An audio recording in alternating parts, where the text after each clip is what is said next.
The night Alpha Ronin rejected his mate, the entire pack celebrated. Because the girl standing before him wasn't powerful, wasn't beautiful, and, according to the elders, barely even a wolf. So when Ronin chose her older sister instead, the crowd cheered.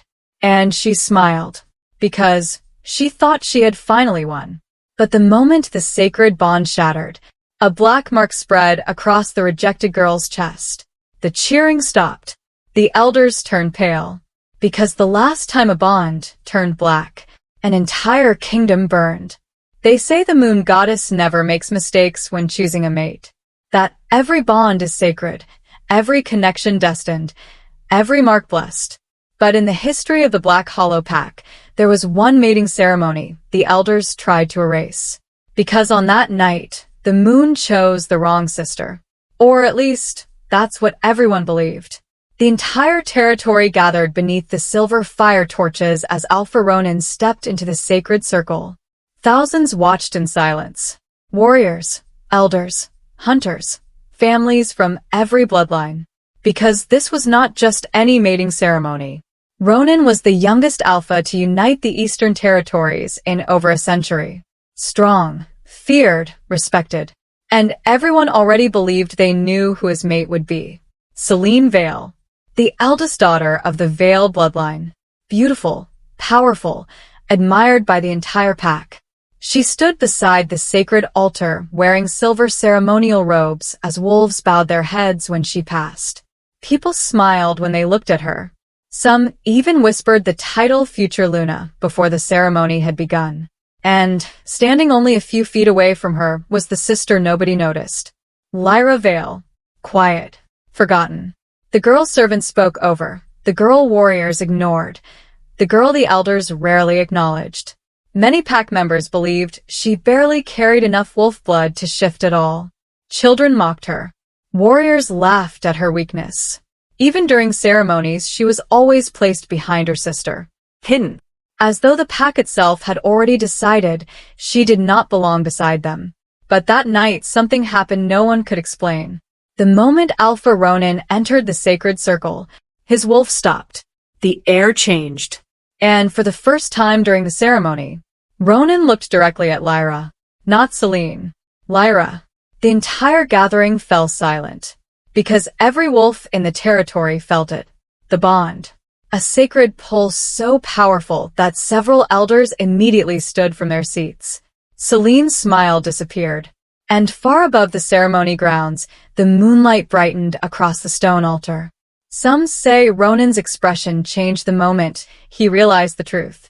Others say fear crossed his face. But the oldest wolves in the territory would later claim something far stranger. They claimed Alpha Ronin looked disappointed. Because the moon goddess had not chosen the sister he wanted. She had chosen the one nobody respected. Whispers spread through the crowd. No, it can't be her. The moon made a mistake. Lyra herself looked terrified, as if even she knew what would happen next. Then came the moment that changed everything. Alpha Ronin stepped forward. The sacred mark on his arm burned silver. And the bond between him and Lyra fully awakened before the entire pack. The ceremony should have ended there. He should have claimed her, protected her, accepted the destiny chosen for him. Instead, Alpha Ronin turned his back on her. And, before thousands of witnesses, he rejected his mate. The crowd erupted. Some gasped, some cheered, some laughed openly. Lyra stood frozen in the center of the sacred circle as the rejection shattered through the bond. Her own sister smiled. And, according to those who witnessed the ceremony, that was the exact moment everything began. Because the sacred mate mark did not disappear. It burned. Lyra collapsed to her knees as black veins spread across the silver bond on her chest. The cheering stopped instantly. Several elders stumbled backward in fear. One of them dropped to his knees. Another began whispering an ancient prayer under his breath. Because in all the recorded history of the werewolf kingdoms, a sacred bond had never turned black. Not once. The torches surrounding the ceremony grounds flickered violently. The wind died. And somewhere deep beneath the mountains surrounding Black Hollow territory, something awakened. Something the elders believed had disappeared centuries ago. Something connected to a prophecy so dangerous wolves were executed for speaking about it aloud. And standing in the center of the sacred circle, with black fire spreading across the rejected bond on her chest, was the quiet girl everyone had spent their entire lives underestimating. The same girl the Alpha had just humiliated before the entire kingdom. The same girl the elders suddenly looked terrified to touch. Because at that moment, the pack no longer feared what Lyra was. They feared what she was becoming. For several seconds after the mark turned black, no one moved. The ceremony grounds remained completely silent. Not the respectful silence of tradition. Not the silence of shock. Something heavier. As though every wolf standing beneath the moon suddenly realized they had witnessed something that was never supposed to happen. The laughter disappeared first. Then the whispers. Then even the music stopped. One by one, wolves slowly stepped backward from the sacred circle. Not away from Alpha Ronin. Away from Lyra. Because the black mark spreading across her chest did not look natural. It moved. Like living fire beneath her skin. Several warriors instinctively reached for their weapons before stopping themselves. And that was when the elders began panicking. Quietly. Carefully. The way people panic when they are afraid to let others know the truth. One elder immediately ordered the ceremonial gates sealed. Another demanded the younger wolves leave the grounds at once. But the oldest among them, Elder Melis, never took his eyes off the blackened mate bond. Witnesses later claimed his hands were shaking so badly he could barely stand. And according to one servant who stood near the altar that night, the elder whispered 4 words no one was meant to hear. The prophecy found her. At first, most wolves believed the elders feared the rejection itself, because sacred rejections were rare. But this was different. Far different. Several members of the council suddenly began arguing among themselves. Not about punishment. Not about Alpha Ronin. About Lyra. About what needed to happen to her next. And hidden beneath the confusion, another reaction went almost unnoticed. Celine was no longer smiling. Moments earlier, she looked victorious. Proud. Relieved. But the instant the bond turned black, that expression vanished completely. The color drained from her face. And instead of stepping toward her rejected sister, Celine slowly stepped backward. Like someone recognizing a danger she already knew existed. That single detail would later become important. Because years afterward, many wolves would begin asking the same question. How did Celine recognize the black mark so quickly, when nobody else understood what it meant? But on the night of the ceremony, another mystery had already begun unfolding. Alpha Ronin suddenly dropped to one knee. A sharp pain tore through his chest as the rejected bond continued burning across Lyra's skin. Several wolves rushed toward him. Others stared in confusion. Because rejection was supposed to sever the bond completely. The pain should have disappeared immediately. But it didn't. If anything, it became stronger. Ronin could feel it spreading beneath his ribs like fire. His wolf became restless. Agitated. Almost afraid. And for the first time, since becoming Alpha, Ronin looked uncertain. He kept staring at Lyra, as though part of him no longer understood what he had done. But before anyone could stop her, Lyra ran. Humiliated. Terrified. She pushed through the stunned crowd while wolves moved aside without speaking. No one reached for her. No one tried comforting her. Because by then, the entire atmosphere of the ceremony had changed. The rejection no longer felt like a celebration. It felt like the beginning of something the pack had feared for generations. And as Lyra disappeared beyond the outer gates of the territory, 3 things happened almost at the same time. The sacred flames surrounding the altar turned dark blue. Every wolf in the territory felt a violent pulse beneath the ground. And deep inside the elder chambers hidden beneath Black Hollow Fortress, an ancient symbol sealed behind stone walls for over 200 years, began glowing again. The elders saw it immediately. And, according to records later hidden from the public, one of them quietly gave an order that same night. Find the girl before the others do. Because somewhere beyond the borders of Black Hollow, someone else had already felt the black bond awaken. Someone who had been waiting for this moment for a very long time. The elder chambers beneath Black Hollow Fortress were never meant to be opened during a mating ceremony. Especially not after midnight. Especially not after a rejection. But less than 20 minutes after Lyra disappeared into the forest. Every senior member of the council gathered beneath the fortress in complete secrecy. No guards were allowed inside. No servants permitted near the doors. Even the ceremonial flames lining the underground halls were extinguished before the meeting began. Years later, wolves would question why the elders acted with such urgency that night. But according to hidden records uncovered long after the fall of Black Hollow, the answer was simple. They were afraid. Not of war. Not of rebellion. Not even of the rejected bond itself. They were afraid because they had seen the black mark before. Not with their own eyes, but in ancient records forbidden to the public. Texts so dangerous, young wolves were forbidden from reading them before initiation. As the council chamber doors sealed shut, the arguing began immediately. Several elders demanded Lyra be found before sunrise. Others insisted she should never be allowed back into the territory again.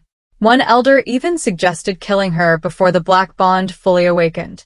That single statement reportedly silenced the chamber, because no one disagreed. Not immediately. And that silence would later raise another terrifying question. What exactly did the elders believe Lyra would become?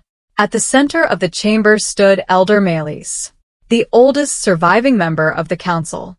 The same elder who had whispered, "The prophecy found her." Witnesses claimed he looked older that night than ever before. Exhausted. Shaken. As though something buried for decades had suddenly returned. Then, for the first time in over 30 years, the elder opened the sealed prophecy archives beneath the council chamber. Several members objected instantly.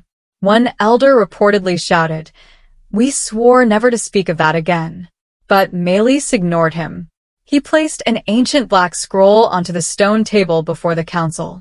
And, according to surviving records, every elder in the room stepped backward the moment they saw the seal burned into the parchment. A black crescent moon, split down the center, the mark of the fallen bond. The room remained silent as Melis finally spoke the words most wolves believed were only myth. The blackened bond has returned. No one answered him, because every elder in that chamber already knew what it meant. Long before Black Hollow existed, before the kingdoms divided, before alpha bloodlines ruled the territories, there had been another ruler. A queen whose bond was rejected beneath the moon itself. Ancient stories claimed her power became so destructive entire bloodlines vanished during her rise. But other records described her differently. Not as a destroyer. As a savior. A ruler betrayed by her own people. A queen powerful enough to unite every wolf kingdom under one throne. And, according to the prophecy, hidden beneath Black Hollow Fortress, her return would begin the exact same way it began centuries earlier, with a rejected mate bond turning black. The prophecy stated, "When the chosen wolf is rejected beneath the sacred moon, the bond shall darken, and the rejected one shall become either the salvation of the kingdom or the ruin of all who betrayed her." The chamber fell silent again after the final words were spoken, because no elder could answer the question now haunting every mind inside that room. Which one would Lyra become? The kingdom's salvation? Or its destruction? But hidden beneath the fear, another truth slowly began surfacing. This was not the first time the council had worried about Lyra. Pieces of older records had already disappeared years earlier. Her family history had been altered. Certain documents sealed. Specific names erased. And, according to later investigations, someone inside Black Hollow had spent years making sure Lyra never discovered who she truly was. Which raised an even darker question. If the council had spent years hiding the truth about Lyra, then who exactly were they protecting? Her? Or themselves? Inside the underground chamber, the elders continued arguing as the storm outside Black Hollow Fortress grew louder. Some demanded Lyra be hunted before dawn. Others warned that touching her now could trigger the prophecy faster. But buried beneath the fear and confusion, another detail slowly began unsettling everyone inside the room. The blackened bond had appeared too quickly. According to the oldest prophecy records, the transformation should have taken hours, sometimes days. But Lyra's mark changed within seconds of the rejection, as though something inside her had already been waiting to awaken. That realization changed the atmosphere inside the chamber immediately. Several elders stopped arguing altogether. One of them reportedly asked a question so quietly, only those closest to the table heard it. What if this didn't begin tonight? The room fell silent again. Because if the prophecy had already started before the mating ceremony, then someone had known long before Alpha Ronin rejected her. And suddenly, every secret surrounding Lyra became far more dangerous. Why had her wolf abilities always appeared weak? Why were certain records about her mother missing? Why had the council forbidden discussion of her bloodline years earlier? And why did Selene seem frightened before the prophecy was even mentioned? The deeper the elders searched through the ancient texts, the more disturbing the pattern became. Every record connected to the Black Bond ended the same way, with betrayal inside the kingdom itself. Not invasion, not outside enemies, betrayal from within. One elder finally spoke the fear none of them wanted to admit aloud. If the prophecy is real, then someone in this territory has been preparing for her awakening. No one responded immediately, because by then they had all begun suspecting the same thing. The rejection may not have been an accident, and if that was true, then Alpha Ronin himself may have been manipulated from the very beginning. But before the elders could continue, a sudden sound echoed through the chamber. A sharp movement, somewhere beyond the council walls. Every elder froze instantly.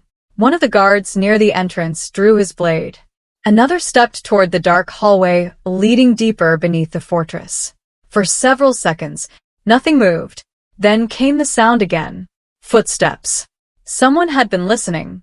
The council chamber erupted immediately. Several elders demanded the intruder be captured alive.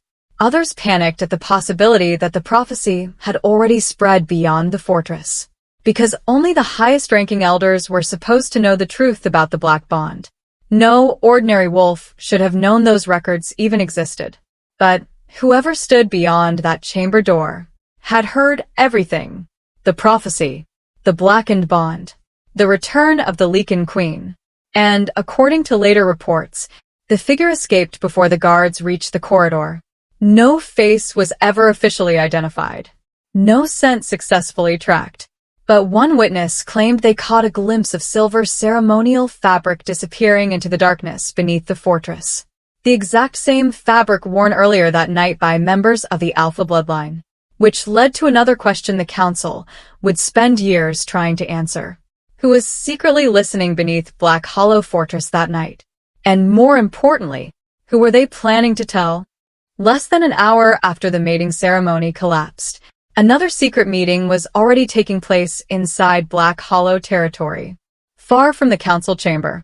Far from the guards searching the fortress halls. Hidden deep beneath the eastern wing of the Vale estate, inside a room officially removed from the fortress maps years earlier. That was where Selene went after leaving the ceremony grounds. Not to celebrate. Not to comfort Alpha Ronin. And not to search for her missing sister. She went alone. And, according to records later uncovered after the fall of Black Hollow, she was already expected. The room itself had no windows. Only candlelight. Stone walls covered in faded symbols. And waiting for her inside was Elder Valor, one of the oldest members of the council. A man publicly known for supporting Alpha Ronin's rise to power. But privately, his name appeared beside nearly every sealed record connected to Lyra's family. At first, their conversation made little sense. Selene reportedly demanded to know why the Black Bond had appeared so early. Not why it happened. Why it happened early. That single detail would later become one of the most disturbing discoveries tied to the prophecy. Because it suggested something impossible. Selene had known the bond might turn black before the rejection ever happened. Witnesses who later described the hidden meeting claimed Elder Valor looked furious. Not surprised. Not confused. Furious. As though years of planning had suddenly begun falling apart. And piece by piece, the truth started surfacing. For years, Lyra's weakness had not been natural. The failed transformations. The weak wolf aura. The exhaustion. The inability to fully connect with the pack bond. None of it happened by chance. According to secret records hidden beneath Black Hollow Fortress, someone had been suppressing Lyra's wolf abilities since childhood. Carefully. Slowly. Through ritual herbs mixed into her food during lunar ceremonies. Ancient compounds capable of weakening bloodline awakenings. Compounds forbidden in every wolf kingdom. And, according to testimony discovered years later, those herbs were delivered directly through Selene, her own sister. At first, many believed Selene acted out of jealousy. But the deeper investigators dug into the hidden records, the darker the truth became. Selene had not feared losing Alpha Ronin. She feared something far worse. She feared Lyra was the true heir named in the prophecy. Which raised another question. How long had Selene known? Because evidence later revealed the sister's mother had once tried warning the council years earlier, shortly before her sudden death. A death officially recorded as illness. Though several witnesses would later claim her body carried signs of silver poisoning.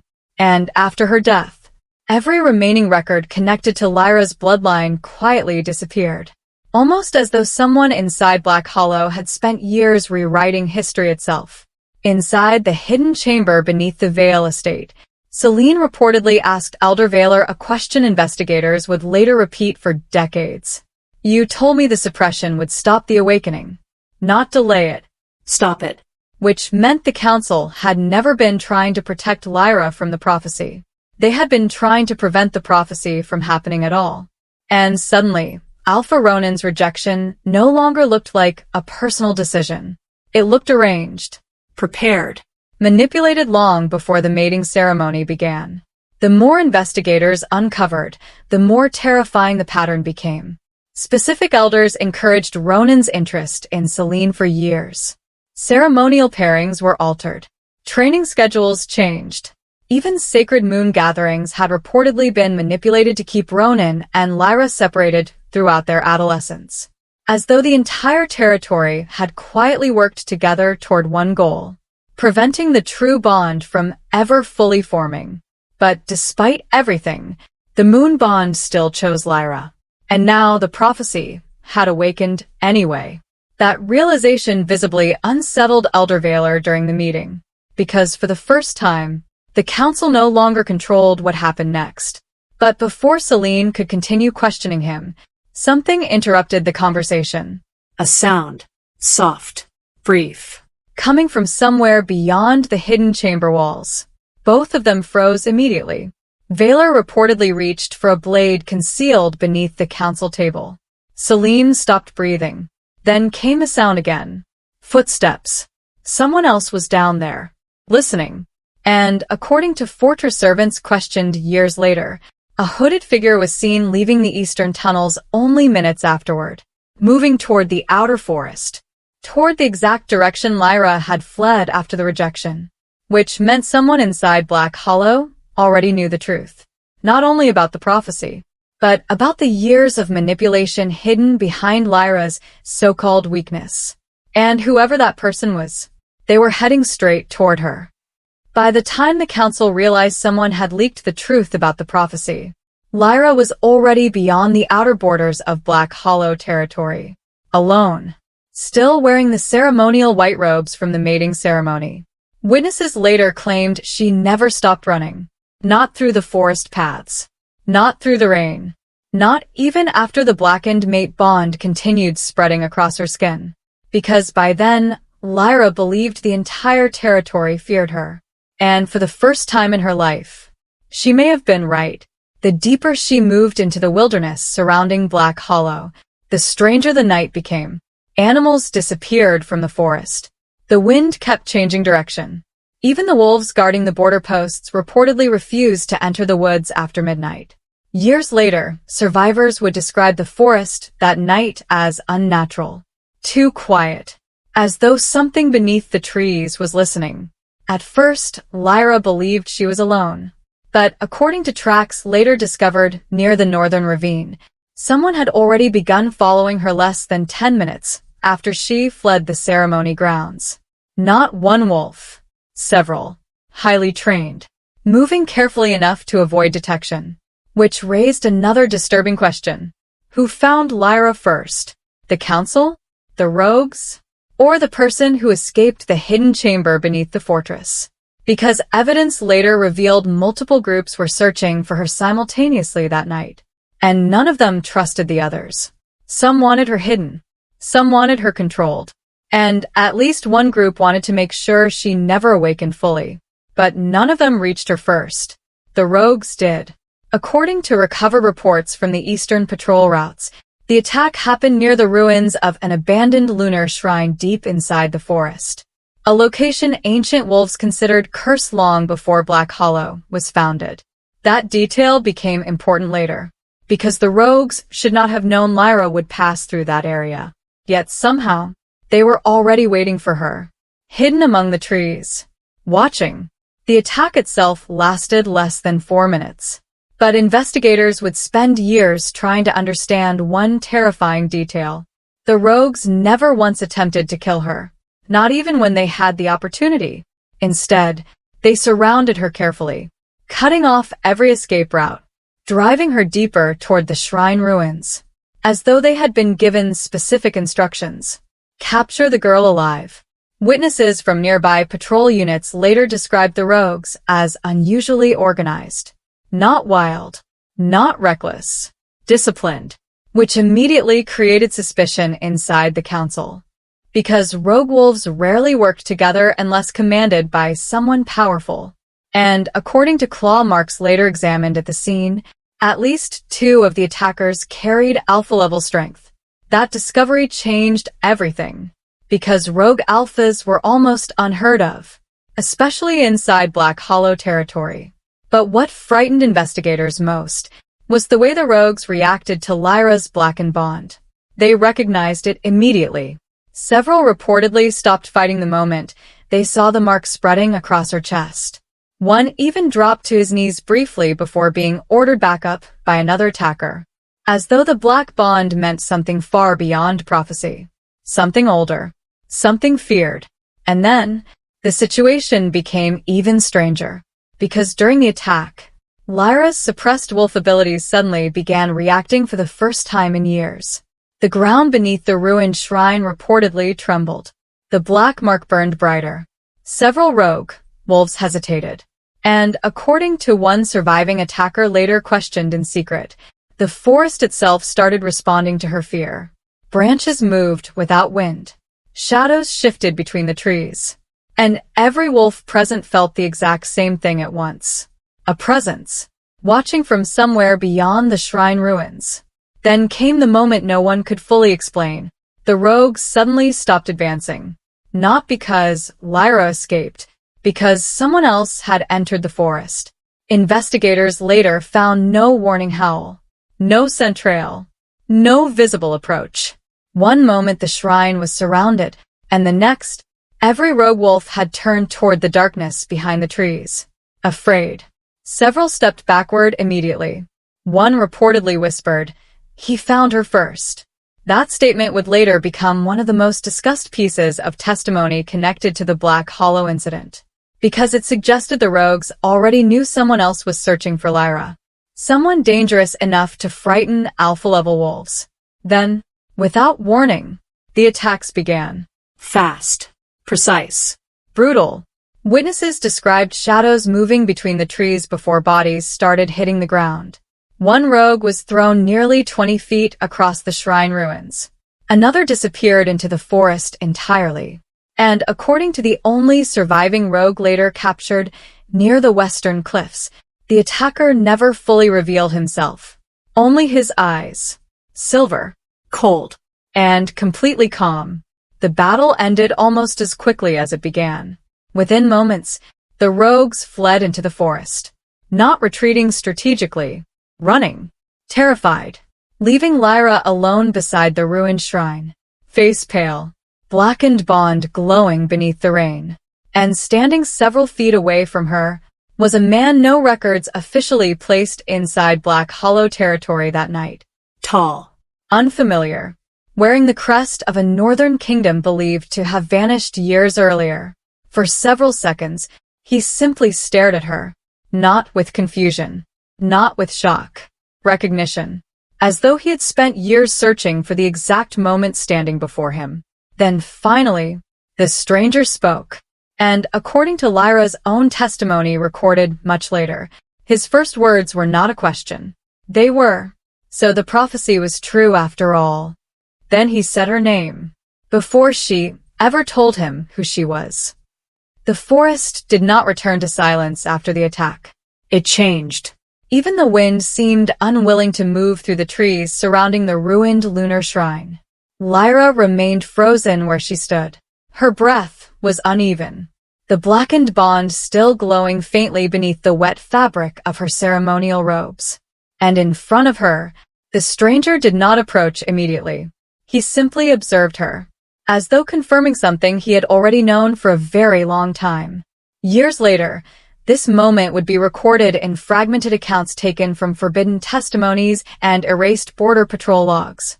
But one detail remained consistent in every version. The man was not surprised to see her. That alone made him more dangerous than the rogues who had just fled. Finally, he stepped forward. Slowly. Deliberately. Not as an intruder. Not as a hunter. But as someone entering a place he had already been told he would find. When he spoke again, his voice carried no aggression. No authority meant to intimidate. Only certainty. "You are bleeding," he said quietly. Lyra did not answer. She could not. Because no one had ever spoken to her like that before. Not after the rejection. Not after the ceremony. Not after the bond turned black. The man removed his cloak and placed it over her shoulders without asking permission. No hesitation. No distance.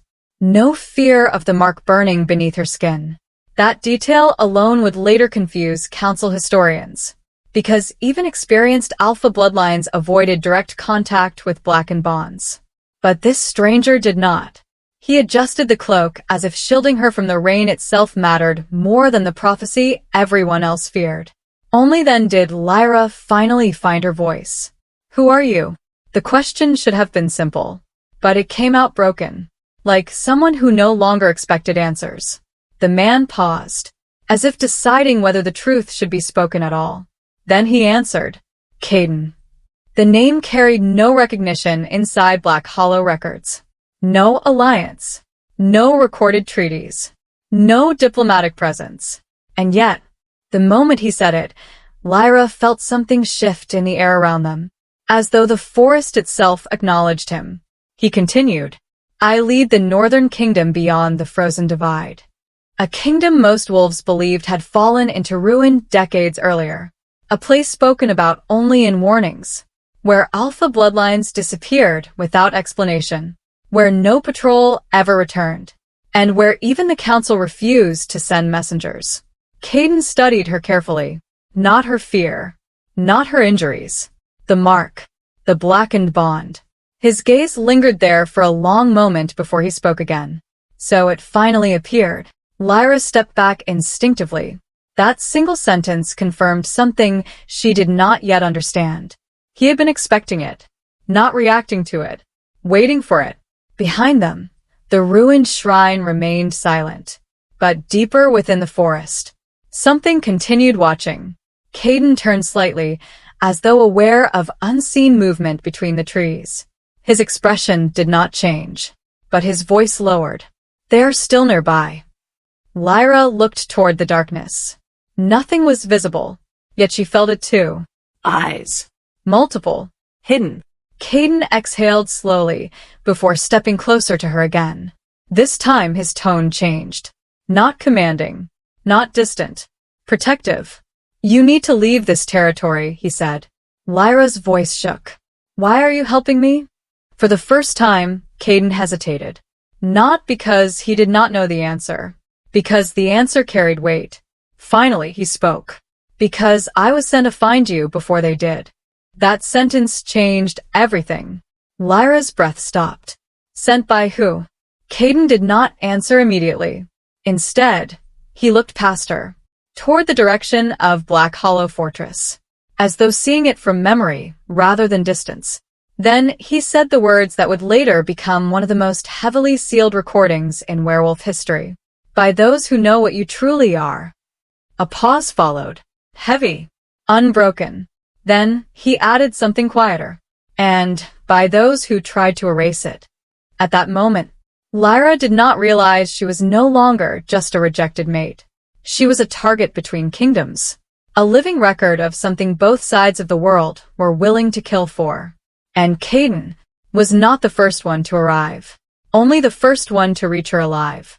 Behind them, deep within the forest, a second group began closing in, moving faster, quieter, and far more organized than the rogues who had attacked before.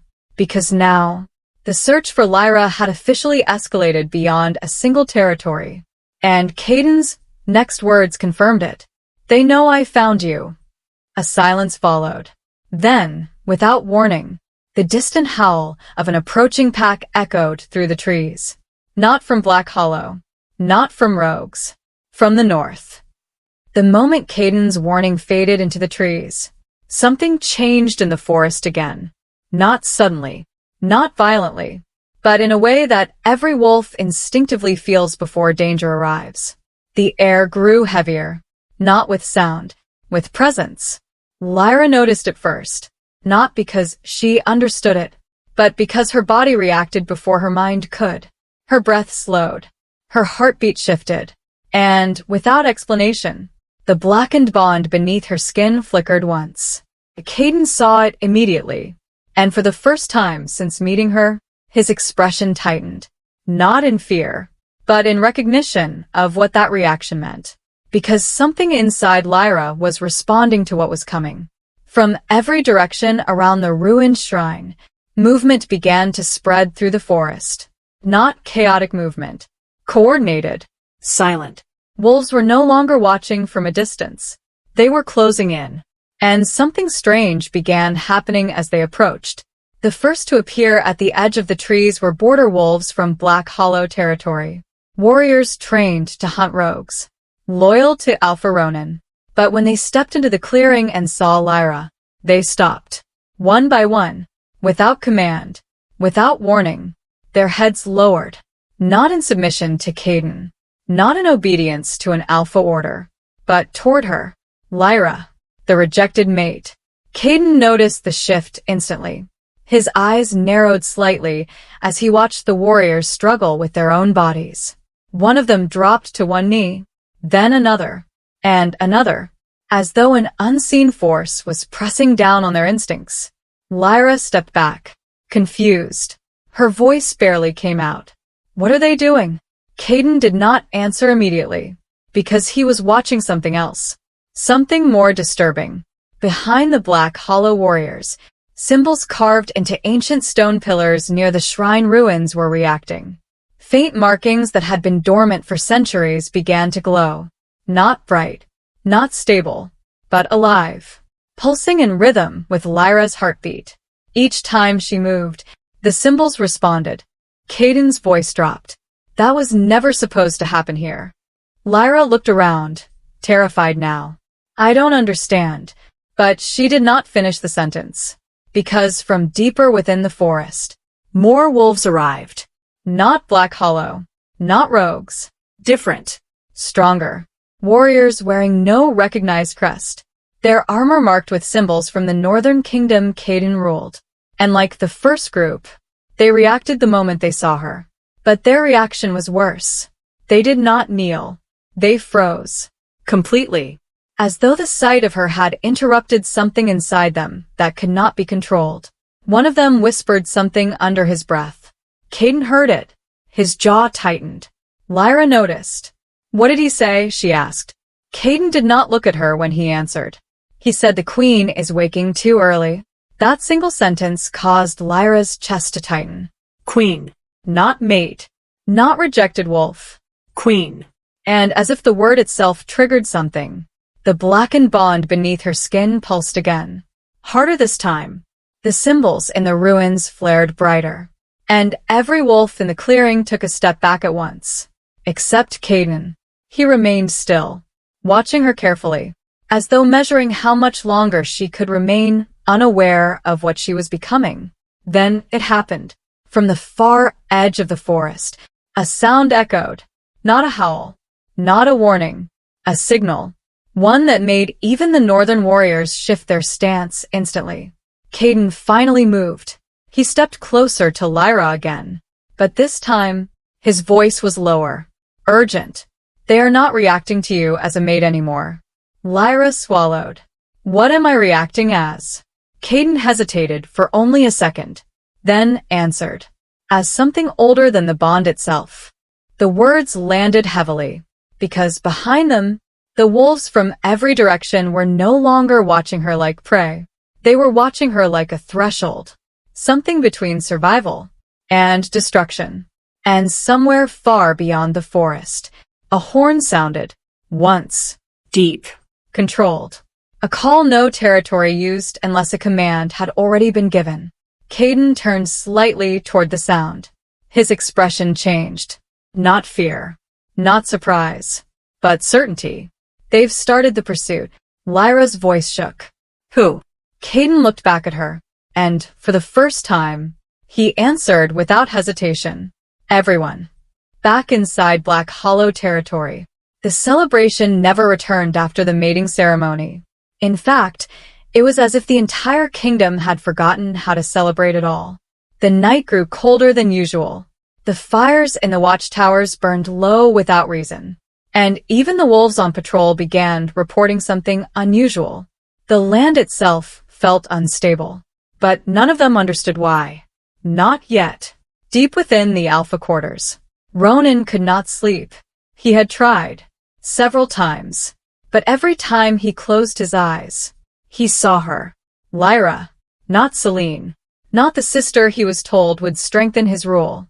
But the girl he had rejected before the entire pack. And with every passing hour, the bond he had severed refused to disappear.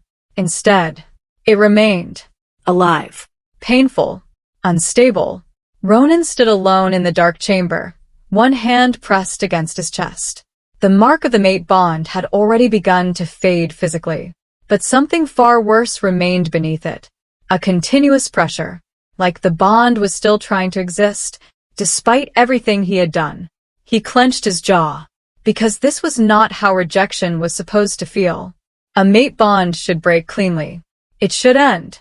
But what he was experiencing felt like resistance, as though something on the other side of the bond was still responding to him. And then, it began. The pain intensified, not in his chest alone, across the territory, unnoticed at first, then impossible to ignore. One of the border guards later reported that the sacred stone markers surrounding Black Hollow began to dim. These stones were ancient, placed generations ago to hold the moon goddess's protection over the territory. They were not supposed to weaken, ever.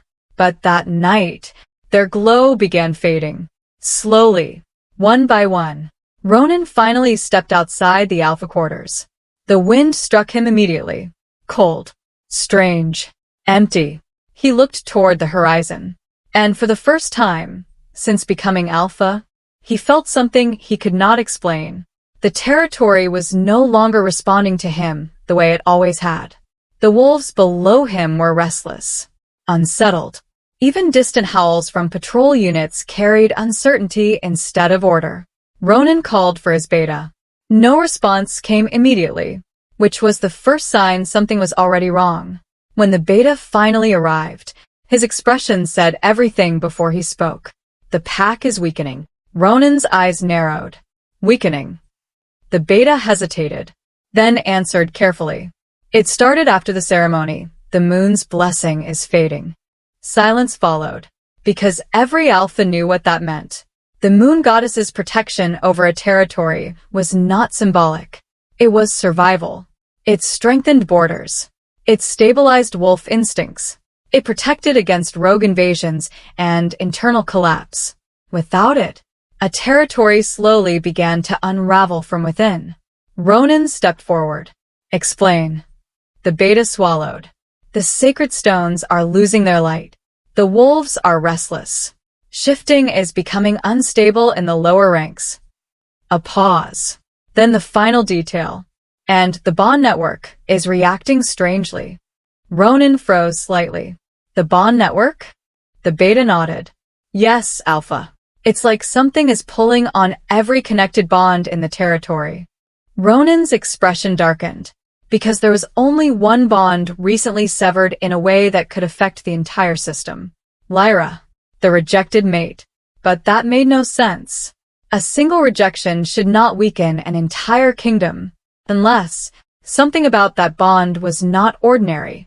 Ronan turned back toward the dark horizon, and for the first time, doubt entered his mind, not about his decision, but about what he had actually rejected, because deep within him, the pain was still there, not fading, not healing, but growing stronger, as though the bond he had broken was not meant to end at all. And somewhere far beyond Black Hollow territory, in a forest he could not see, the blackened bond was still alive, and responding to him. Beyond the frozen divide, where maps stopped and patrol routes were forbidden, the Northern Kingdom kept its silence. Not the silence of peace, but the silence of something that had stopped speaking to the rest of the world long ago. Caden moved through that silence, now with Lyra close behind him. Each step deeper into Northern territory felt heavier, not because of distance, but because of recognition, as though the land itself knew what she was, and was waiting for her reaction. Lyra's breathing remained uneven. The blackened bond beneath her skin no longer flickered randomly. It was steady now, like something inside her had begun to settle into a pattern she did not understand. Caden noticed it immediately, and for the first time since the shrine, his pace slowed, not to rest, but to prepare. They reached a narrow passage carved between ice-covered cliffs.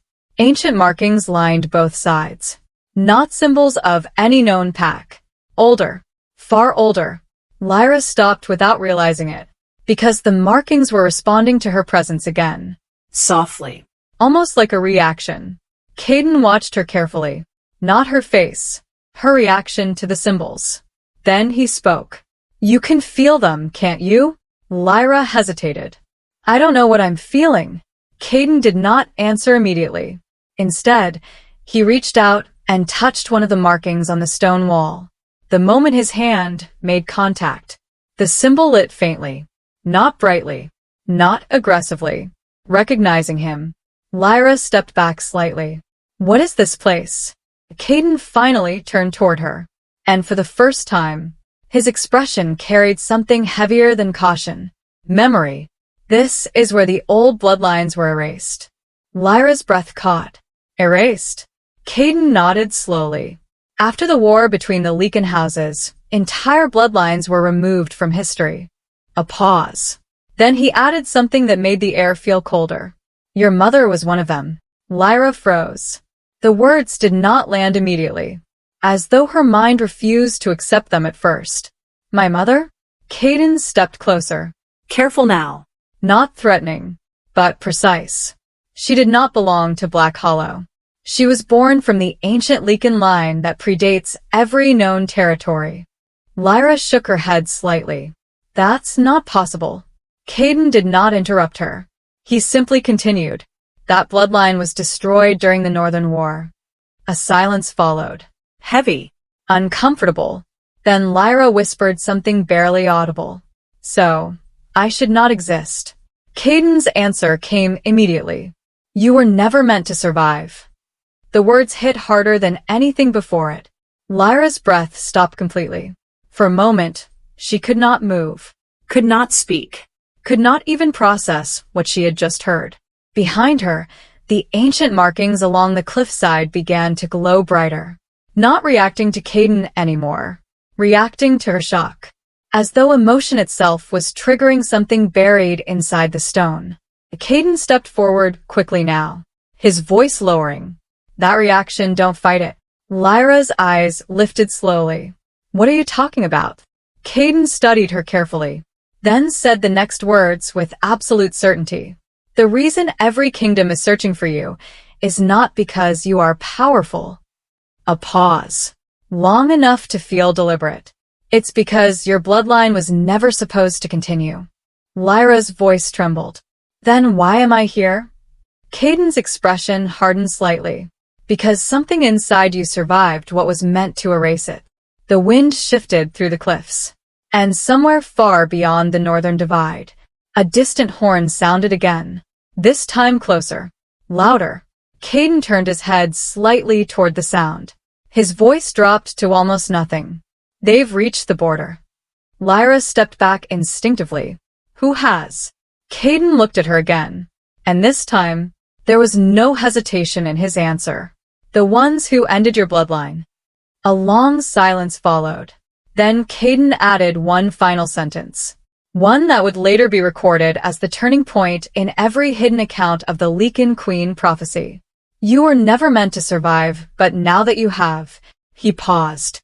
As the markings around them began to glow brighter than ever before. They will make sure you never awaken. Back inside Black Hollow, the council chambers were no longer calm. The moment the hidden listener vanished from beneath the fortress, the entire structure of authority began to fracture. Elders who had spent decades maintaining control over the kingdom now stood in open conflict. Not with outsiders. Not with enemies. With each other. Because the prophecy was no longer contained. It had been heard. Spread. And somewhere beyond the territory walls, Lyra was still alive. Which meant everything they had spent years preventing was already in motion. The council doors were sealed again. Stricter this time. No communication allowed in or out. No patrol reports were to be shared beyond the inner circle. Even Alpha Ronin was temporarily excluded from certain discussions. A decision that alone had never happened before in Black Hollow history. Inside the chamber, Elder Valor stood over the central stone table. The black crescent seal from the prophecy archive still lay open before them. But now it no longer felt like history. It felt like warning. Voices rose almost immediately. Some elders demanded immediate retrieval of Lyra. Others insisted she must be eliminated before the Black Bond fully stabilized. But the most disturbing shift came from those who no longer argued about what to do, only about how quickly it needed to happen. Then Elder Melee spoke again. And the chamber fell silent. The prophecy is no longer dormant, he said. It is active. A pause followed, heavy enough to silence even the most aggressive voices. Then he added something no one expected. And it is spreading. Confusion broke out again. One elder stepped forward. Spreading to where? Melis did not answer immediately. Instead, he turned toward the sealed records behind him. The ones no one had touched in years. The ones detailing the original mating arrangements between alpha bloodlines. The ones connected to Lyra's birth. And slowly, a truth began surfacing that changed the tone of the entire chamber. The mating ceremony was not accidental. It had been structured, adjusted, guided. For years. One elder finally spoke what others had begun realizing. You arranged the bond pairing. Silence. Then another voice. You controlled who the alpha would choose. Elder Valor did not deny it immediately, which was worse than denial, because it confirmed suspicion. The council had not been reacting to fate. They had been directing it, carefully ensuring Lyra remained unseen in comparison to Celine, ensuring her abilities stayed suppressed, ensuring Ronin would favor the stronger, more visible sister. All of it leading to the ceremony, the rejection, the intended outcome. But something had gone wrong, very wrong, because instead of weakening the Black Bond, the rejection had activated it. And now the council was facing the consequence of a plan they no longer fully understood. One elder slammed his fist onto the stone table. This was supposed to prevent the prophecy. Another voice replied sharply. It did. For years. Then Elder Melis interrupted again. No, he said quietly. It delayed it. A silence followed. because that distinction changed everything. Delay meant the prophecy was never stopped, only held back. And now, it was free. Orders were issued immediately. Not officially.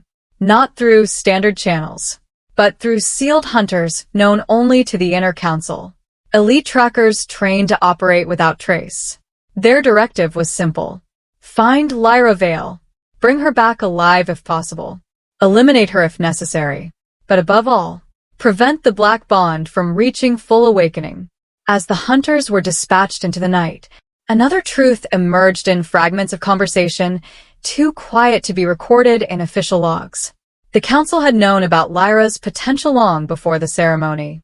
They had monitored her bloodline, adjusted her environment, controlled her exposure to power triggers, even influenced her relationship with Selene. Everything had been calculated, because the prophecy did not simply speak of a rejected wolf.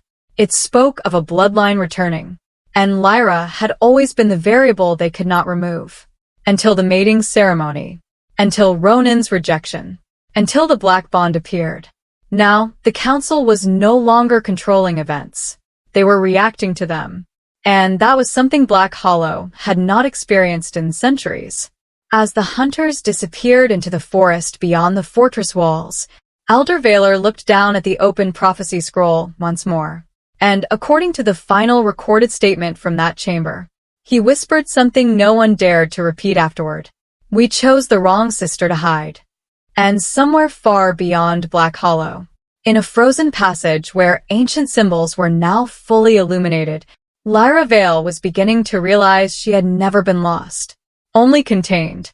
And now, that containment was breaking. Far beyond the sealed discussions of Black Hollow, beyond the frozen cliffs of the Northern Divide, beyond even the reach of Caden's kingdom, another force was beginning to stir. One that did not belong to any known territory, and one that had remained silent for far too long. In the lands where maps ended, and no alpha dared build a throne, messengers arrived under strict silence. No banners were raised. No formal summons were spoken aloud. Only sealed iron tokens were passed from hand to hand. And each one carried the same message. 3 words. Short. Unforgiving. Enough to change the balance of every kingdom that read them. The Black Bond awakened. Within hours, the message had already reached the highest hidden circles of multiple territories. Not through official channels. Through networks that only existed in times of war. And what followed was not confusion. It was recognition. Because every major kingdom still remembered the ancient accounts. Stories buried deeper than treaties. Deeper than alliances. Deeper than even the oldest wars. Stories of what the Black Bond represented. Not a mate connection. Not a royal blessing. But a signal. A return. And now, that signal had appeared again. In Black Hollow territory. That was enough to silence entire courts. In the Eastern Empire, observers were immediately dispatched. Not warriors. Not diplomats. Observers trained to identify instability before it became war. Their mission was simple. Confirm the truth of the Black Bond. In the southern packs, the reaction was faster. Council elders began sealing borders, removing travelers, erasing records of recent movements near Black Hollow territory, as if distance alone could prevent what was coming. But in the Northern Kingdom, Caden already knew it was too late. Because Lyra was no longer just a hidden survivor of a lost bloodline. She had become a point of convergence. A focus of every prophecy line that had ever been sealed away. And that meant something far worse than pursuit. It meant ownership. Not in the political sense. Not in the territorial sense. But in the ancient sense that predated Alpha Rule itself. Whoever controlled the Black Bond controlled the future of every wolf kingdom. And now, everyone knew it had awakened. Meanwhile, in the frozen passage where Lyra stood beneath glowing ancient symbols, the markings on the cliff walls pulsed again, stronger than before, as though responding to the spreading awareness beyond the mountains. Caden noticed it immediately. His expression tightened slightly. Not fear. But calculation. because he understood something Lyra did not yet know. The moment the outside world confirmed her existence, her life would stop being a matter of survival and become a matter of claim. He turned his head slightly toward the distant horizon, where faint echoes of movement could already be felt through the wind. Not one group, multiple, approaching from different directions. Lyra stepped closer to him without realizing it. "What is happening?" she asked quietly. Caden did not answer right away, because the truth was already unfolding beyond his control. Then, finally, he spoke. "They know." Lyra's voice lowered. "Know what?"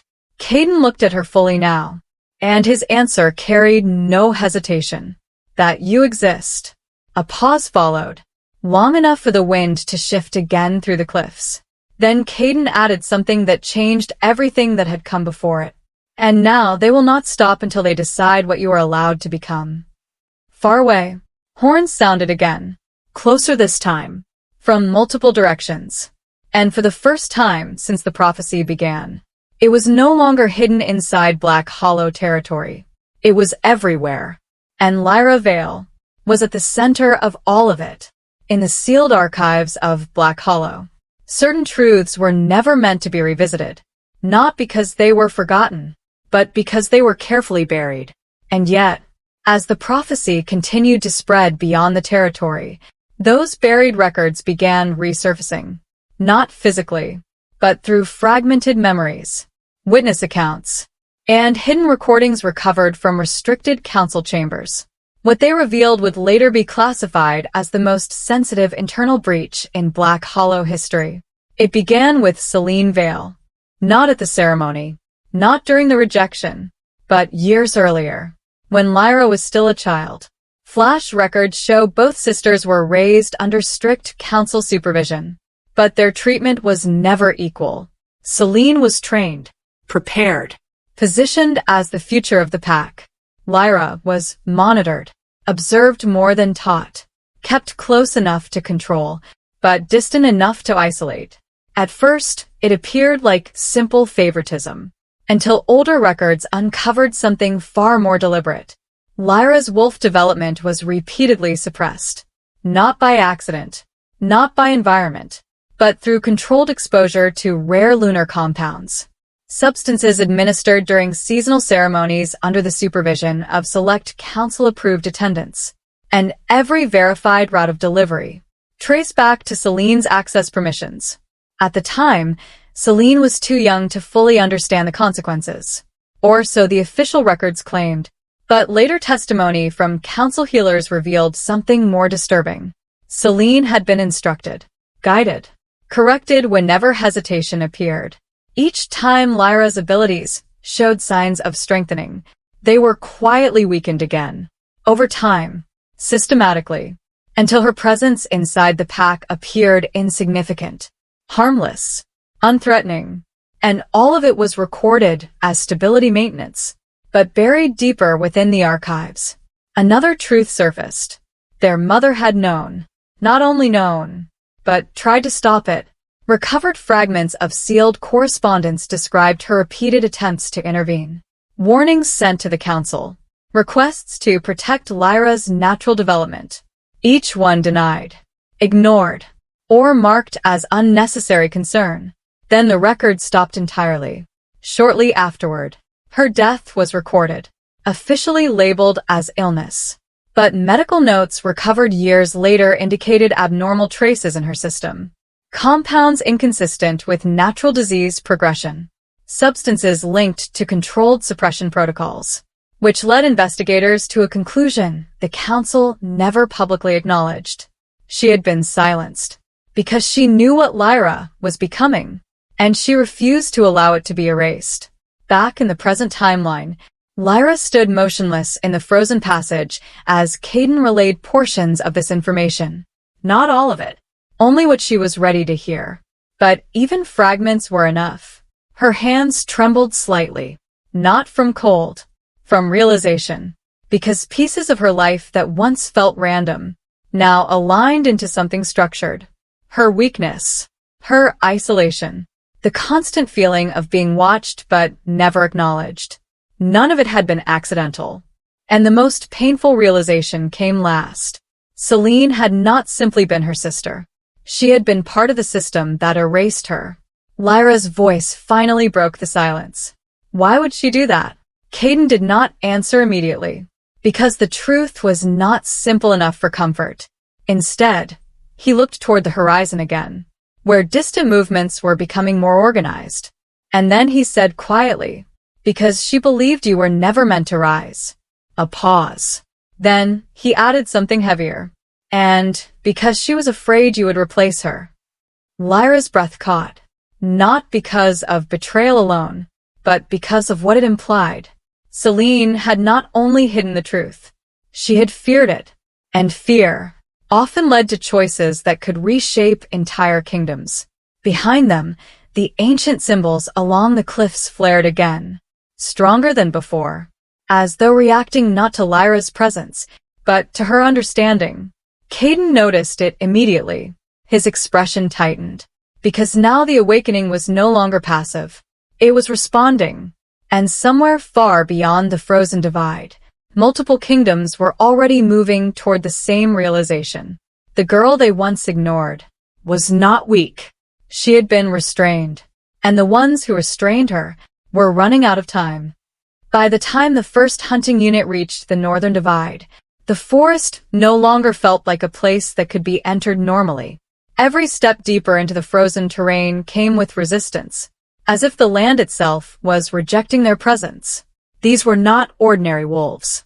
They were the Council's sealed hunters, specialized trackers trained to erase targets without leaving evidence behind. They moved in silence. No spoken commands. No visible signals. Only instinct and coordination refined through years of sanctioned operations. Their mission had been clear from the moment they were deployed. Find Lyra Vale. Contain the Black Bond. End the prophecy before it stabilizes. But when they finally saw her, standing in the frozen passage between Caden's territory and the ancient cliff ruins, something about the mission began to fracture. Lyra was no longer running. She was no longer hiding. She was standing still, breathing unevenly. The blackened bond beneath her skin no longer flickering randomly, but pulsing in a steady rhythm, as if it had learned her heartbeat. Caden stood slightly ahead of her, not blocking her, not protecting her in the traditional sense, but positioned in a way that suggested he already understood what was coming. The hunters surrounded them slowly, from the trees, from the cliffs, from the narrow passage behind. No escape routes left open. One by one, they stepped into full view. 8 of them, then 10, then more emerging from the mist-covered forest line. All of them trained not to hesitate, not to question, only to execute. For several seconds, no one spoke. The only sound was the shifting wind through fractured ice formations along the cliffside. Then the lead hunter raised his hand. A signal, and the circle tightened. Lyra looked around slowly, confusion still present, fear beginning to surface again, because she recognized something in their posture. They were not preparing for a fight. They were preparing for containment. She took a step back instinctively, and that single movement changed everything. The blackened bond beneath her skin reacted, not violently, not explosively, but with awareness, as if it had been waiting for this exact moment. A deep pulse moved through the ground beneath them. The ancient symbols carved into the frozen cliffs lit up at once. Not faintly this time. Not gradually. Instantly. Bright enough to cast shifting shadows across every hunter present. Several of them stopped moving. Not by choice. By instinct. Caden's gaze sharpened immediately, because he understood what was happening before anyone else did. The hunters tightened their formation. But something was wrong. Their instincts were no longer fully under their control. One of them lowered his weapon slightly. Then another. Then another. Not surrendering. Not retreating. Reacting. To her. Lyra's breathing became unstable as the light from the symbols intensified. The blackened mark across her chest spread faintly upward along her collarbone, like ink finding new paths through skin. And then, It happened. Her eyes changed. At first it was subtle. A reflection of light. A distortion of color. But within seconds, the transformation completed. One eye turned deep black. The other silver. Not glowing like a spell. Not shining like power. But shifting. Alive. As though two forces had awakened inside her simultaneously. The hunters froze completely. Every single one of them. No commands.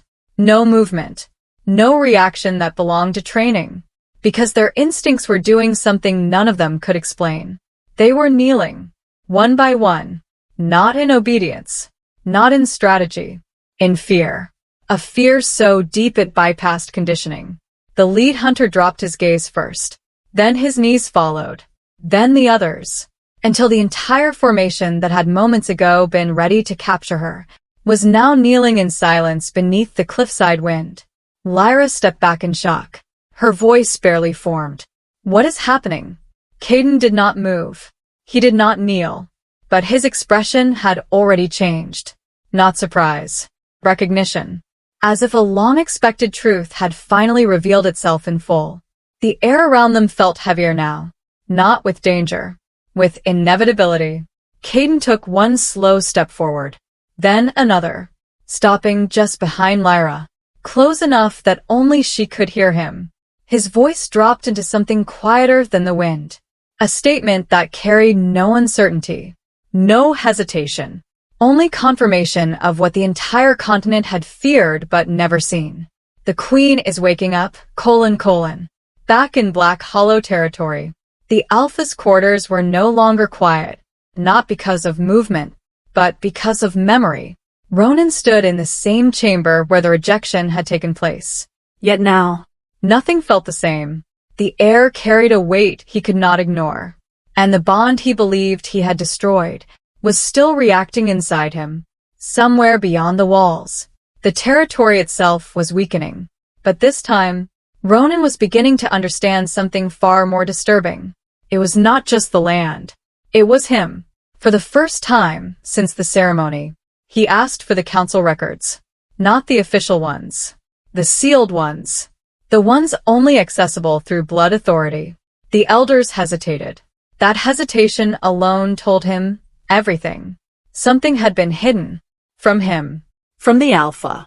When the records were finally opened, Ronan did not speak for a long time. Because what he saw was not interpretation. It was evidence. Reports. Restricted observations. And old council directives tied directly to Lyra Vale. Not once. Not recently. But for years. Every entry contradicted what he had been told. Subject Lyra Vale. Low wolf output. False. Subject Lyra Vale. Unstable lineage. False. Subject unsuitable for alpha bond alignment. False. Ronan's hand tightened around the scroll. Because the pattern was undeniable. She had not been weak. She had been reduced. Deliberately. And every document pointed back to one constant influence. The council. And Selene Vale. At first, he refused to believe it. Until he reached the sealed observation logs. Private entries from ceremony preparation cycles. Entries never meant for alpha eyes. One line repeated in multiple reports made his chest tighten. Suppressive protocol maintained through Selene access channels. Ronan's breathing slowed. Then stopped. Selene. His chosen Luna. The one the council had encouraged. The one he had been told matched his strength. The one he believed the moon goddess had guided him toward. Was listed as part of Lyra's suppression chain. Ronan stepped back slightly, as if the words physically pushed him away. No, but the records did not change. He forced himself to continue reading, and the truth became sharper, more intentional, more calculated. Every moment Selene had spent near Lyra was not emotional rivalry. It was control. Every ceremony adjustment, every separation, every decision that kept Lyra in the shadows had passed through her influence. And then came the final layer, the mating ceremony itself. Ronan stared at the report describing the bond selection process. It was not spontaneous. It was guided. adjusted through council intervention patterns. His selection. His rejection. Even the timing of Lyra's presentation before him. All aligned. All controlled. All designed. Ronan's grip loosened slightly, because the realization was no longer theoretical. It was personal. He had not simply rejected his mate. He had been directed to, and Lyra had been positioned as the outcome. A test. A trigger. Or something far worse. The bond pain returned sharply in his chest. Stronger than before. As if responding to his understanding. Ronan staggered slightly. For the first time, he was not thinking as an alpha, but as someone who had been used. Then the final record surfaced. A line buried deeper than the others. One that made the entire chamber feel colder. Subject Lyra Vale shows no true weakness markers. Suppression effective, but unstable. Below it, a handwritten note from a council elder. If bond is activated, outcome cannot be reversed. Ronan froze. Because that meant one thing. The rejection was not the end. It was the beginning. And Lyra was never what he believed she was. Outside the chamber, a distant howl echoed through Black Hollow territory. Not warning. Not patrol. Something older. Something unstable. Ronan stepped toward the balcony. And what he saw beyond the territory walls made his blood run cold. The sacred stones were dimming. Not slowly, not evenly, but in sections. As if something far beyond the borders was pulling the entire kingdom apart piece by piece. And for the first time, Ronan whispered the truth he had been avoiding since the ceremony. What have I done? But deep inside him, the bond did not answer like something broken. It answered like something waiting. Still connected. Still alive. Still reaching. And far beyond Black Hollow. Lyra Vale's eyes had already changed. Across Black Hollow territory, the effects did not arrive like an attack. There was no warning signal. No visible enemy crossing the borders. Only a gradual breakdown of things that were never supposed to fail. It began in the lower fields, where the pack's food supply was grown. Farmers reported the same thing within hours. The soil had turned unresponsive. Seeds that had survived every season before simply refused to grow. Roots decayed before they could take hold. Water channels that once flowed with steady lunar-touch streams began to dry without reason. Not fully, but unevenly, as though the land itself had forgotten how to support life. Then came the wolves. At first, it was subtle. A missing shift in energy during training. A hesitation in movement. A loss of coordination between bonded pairs. But it quickly escalated. Young warriors collapsed during routine drills. Not from injury. From exhaustion that should not have been possible. Healers recorded sudden drops in vitality across multiple ranks at once. No illness. No poison. Just weakening. And then, the moonlight changed. It was the detail that made the elders stop speaking entirely.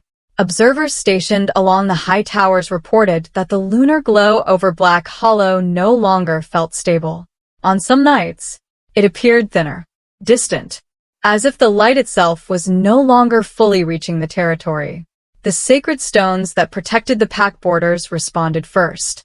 Their glow faded in uneven patterns. Some stones dimmed completely. Others flickered violently before stabilizing at a weaker state. And a few stopped responding altogether. Elder reports quickly confirmed what no one wanted to say aloud. The moon goddess's blessing over Black Hollow was withdrawing. Not all at once, but piece by piece. As if something had triggered a reversal that could not be stopped. Inside the council chambers, panic replaced structure. Elders who once controlled entire generations of wolves now argued over basic interpretation. One theory emerged first. That the territory was under external attack. But patrols found no invading force. No poison. No breach in borders. Only change. Slow. Spreading. Inescapable. Then another theory surfaced. One that made even the most experienced elders go silent. The rejection. Alpha Ronan's rejection of his true mate. According to ancient seal doctrine, a broken destined bond did not simply end. When improperly severed, it could trigger a backlash through the land connected to it, a curse affecting both bond and territory simultaneously. At first, many dismissed it as outdated superstition, until the evidence became undeniable. Every weakened point in Black Hollow territory aligned with the timing of Lyra's rejection. The ceremony. The moment the bond turned black, the instant Lyra fled, and the first fracture in the sacred stone network, all synchronized, as though the land itself had been waiting for that exact moment to respond. And now, it was responding fully. In the Alpha quarters, Ronan received the reports one after another, each one heavier than the last. Food instability, pack weakness, lunar disruption, sacred stone failure. He read them in silence, but the silence did not last inside him, because the bond pain returned again, stronger, no longer just emotional, now physical, like the territory and his own body were sharing the same collapse. A council elder finally spoke the words no one wanted to say directly. This is a curse response. Ronan's eyes lifted slowly. From what? The elder hesitated, then answered carefully. From the severed mate bond. A long silence followed, because everyone in the room understood what that implied. This was not just political failure, not just emotional consequence. It was structural collapse.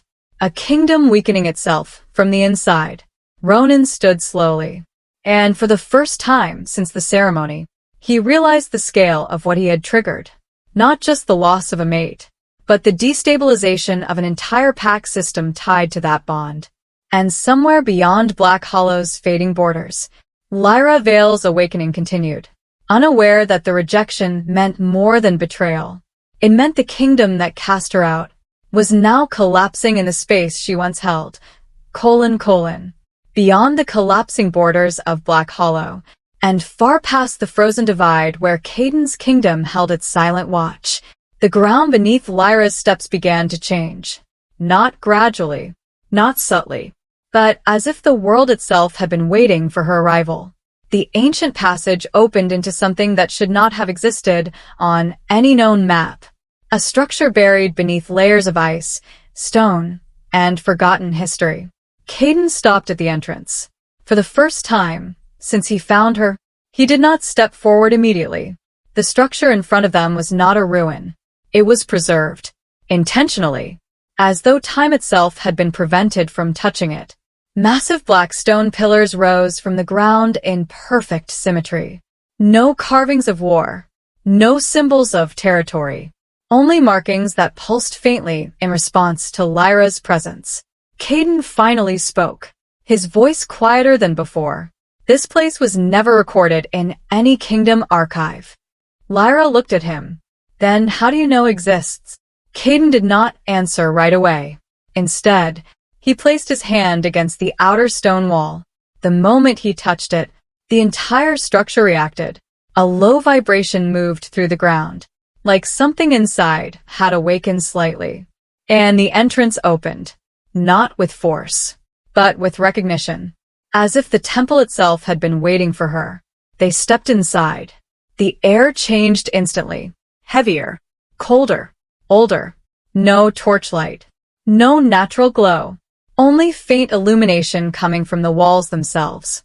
Lyra stopped as soon as she saw them. Paintings, stretching across the inner chamber walls. Layer after layer of ancient artwork, depicting wars no territory admitted to. Crowned figures that no records named, and symbols that predated every known pack system. But then, Lyra saw something that made her breath stop. Her face, painted on the wall. Not once, not twice, but repeatedly. Different eras, different markings, different forms of power surrounding her image. Some showed her standing over collapsing kingdoms. Some showed her holding the blackened bond like it belonged to her. Some showed wolves kneeling before her without fear. Lyra stepped back instantly. No, this isn't me. Caden did not respond immediately. He was not looking at the paintings like they were new. He was confirming something. Then he spoke quietly. They didn't paint you after you were born. A pause. They painted you because they expected you to return. Lyra shook her head. That's impossible. Caden turned toward her fully now, his expression unchanged, but his words heavier. This temple predates Black Hollow. Silence filled the chamber. Only the faint pulse of the walls remained.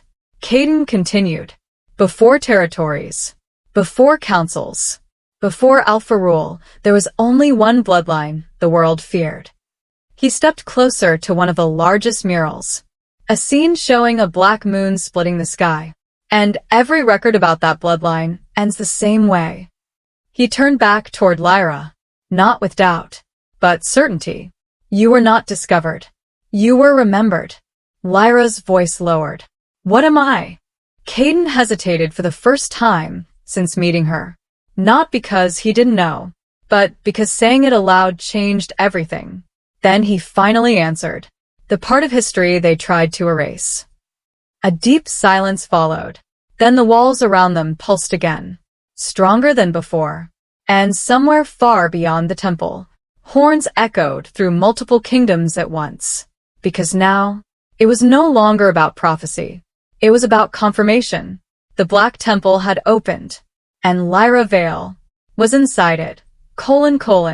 In the deepest chamber of the Black Temple, there was no wind, no sound from the outside world, no trace of the kingdoms that had been tearing themselves apart above the surface. Only stillness, and the weight of something that had waited longer than memory itself. Lyra stood at the center of the inner hall. The paintings around her no longer felt like static images. They felt aware, as though every version of her etched into the stone was watching her final steps unfold. Caden remained near the entrance. He did not move closer, not because he feared the temple, but because he understood something about what was about to happen. Some moments were not meant to be guided, only witnessed. The blackened bond beneath Lyra's skin pulsed again, stronger than before, no longer reacting to fear, no longer responding to emotion. It was responding to presence, to recognition. The air in the chamber began to shift, slowly at first, then with growing pressure, as if the temple itself was drawing breath after centuries of silence. Lyra's gaze moved toward the altar at the center, a stone structure covered in ancient markings. Unlike the rest of the temple, it was not decorated. It was sealed, containing something that had never been allowed to surface. Caden's voice finally broke the silence. Low. Measured. This is the point every record stops. Lyra looked at him. What does that mean? He did not answer directly. Instead, he spoke as if recalling words he had been taught not to forget. When the Lycan Queen returns, it is never announced. A pause. Only the faint pulse of the temple responded. Caden continued. She is revealed. Lyra turned back toward the altar.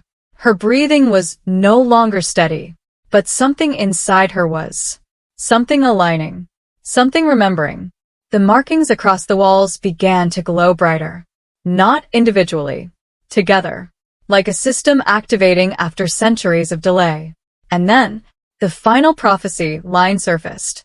Not spoken by Caden. Not written on the walls. But emerging from the temple itself. Carved into the air, like sound becoming memory. The Lycan Queen returns when rejected by the king who fears her. Silence followed immediately. Even Caden did not speak, because the meaning was no longer theoretical. It was active. It was present. It was already unfolding. Lyra stepped forward, slowly, each step causing the symbols beneath her feet to illuminate in response. The closer she got to the altar, the stronger the pulse became.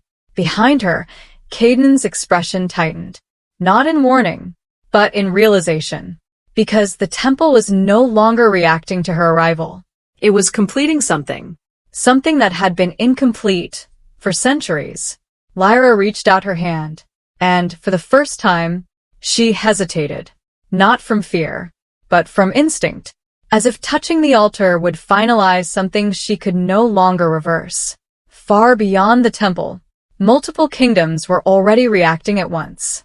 Black Hollow, the Northern Territories, hidden councils, and unknown observers who had waited for this exact moment. All of them sensing the same things simultaneously. The prophecy was no longer being spoken. It was happening. Lyra placed her hand on the altar. The moment she made contact, the entire temple responded. The markings erupted in light.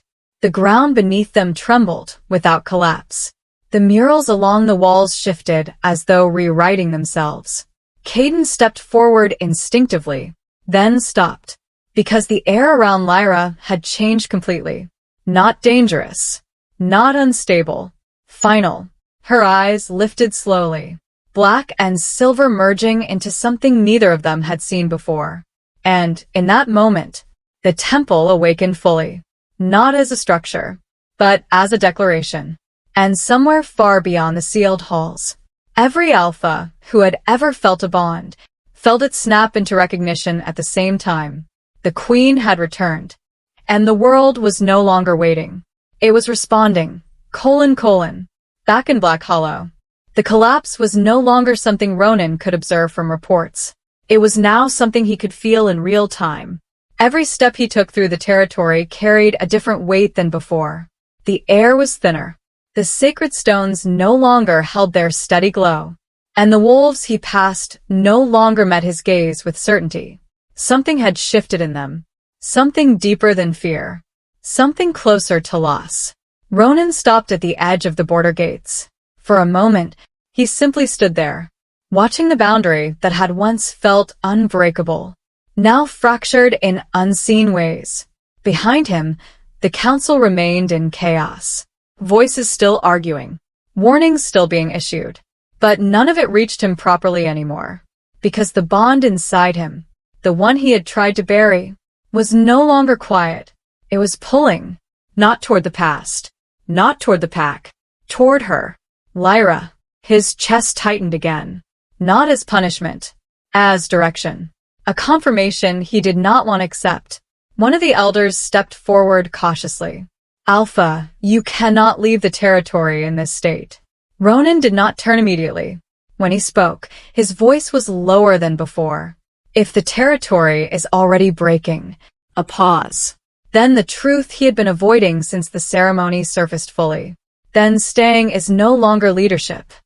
Silence followed, because no one could deny what they were seeing. The weakening was accelerating, and every report pointed to the same origin point. The severed bond. Ronan stepped through the gate, crossing the boundary that defined Black Hollow for generations. For the first time as Alpha, he left without an army behind him. Only instinct. And something far more dangerous. Regret. The forest outside the territory felt different immediately. Not unfamiliar. Disconnected. As if the world beyond Black Hollow had stopped acknowledging its authority. Ronan moved quickly. Not like a ruler issuing commands, but like someone chasing a consequence he could no longer outrun. Every few steps, the bond pain returned, stronger, sharper, guiding him, not randomly, directly, toward the northern divide, toward Caden's territory, toward something he had not yet seen, but already felt waiting. Hours passed in silence, broken only by wind and shifting terrain. No patrols stopped him. No rogue packs challenged him. Even the wilderness seemed to avoid interfering, as if something larger than conflict was already in motion. Then it happened. Ronan stopped abruptly, his hand pressed against his chest. The bond flared violently for a moment, not breaking, reacting. And in that instant, he saw something, not physically, but through the connection that still refused to die. A flicker. Black light, silver shadow, a presence awakening somewhere far ahead. His breathing slowed, because the sensation was no longer confusion. It was recognition. Lyra was no longer just surviving. She was changing, becoming something the world was responding to all at once. Ronan's jaw tightened, and for the first time since the rejection, his thoughts were no longer defensive. They were desperate. I have to find her. But the forest ahead did not answer. Only the wind shifted. carrying distant echoes that sounded less like nature and more like kingdoms moving at once. And somewhere beyond the frozen divide, Lyra Vale's awakening had already begun to reshape everything he thought he understood. And Ronan was now walking directly into it. The journey beyond the Black Temple did not end with awakening. It continued in silence, a silence that now felt heavier than before. Lyra no longer walked as she once did. Something in her presence had changed. Not fully understood, not fully controlled, but undeniably present. Caden stayed close, not ahead, not behind, as if distance itself had become irrelevant between them. For a long stretch of time, neither of them spoke, until the terrain shifted again. The frozen cliffs gave way to a hidden valley carved deep into the northern divide, a place untouched by war, untouched by council influence, and untouched by recorded history. Caden stopped at the center of it. Lyra followed his gaze, and for the first time, she saw structures that did not belong to any known kingdom. Old encampments, preserved markings, and fragments of stone inscriptions partially buried beneath frost. Caden did not immediately explain. Instead, he looked at them as someone who had returned rather than arrived. Lyra finally broke the silence.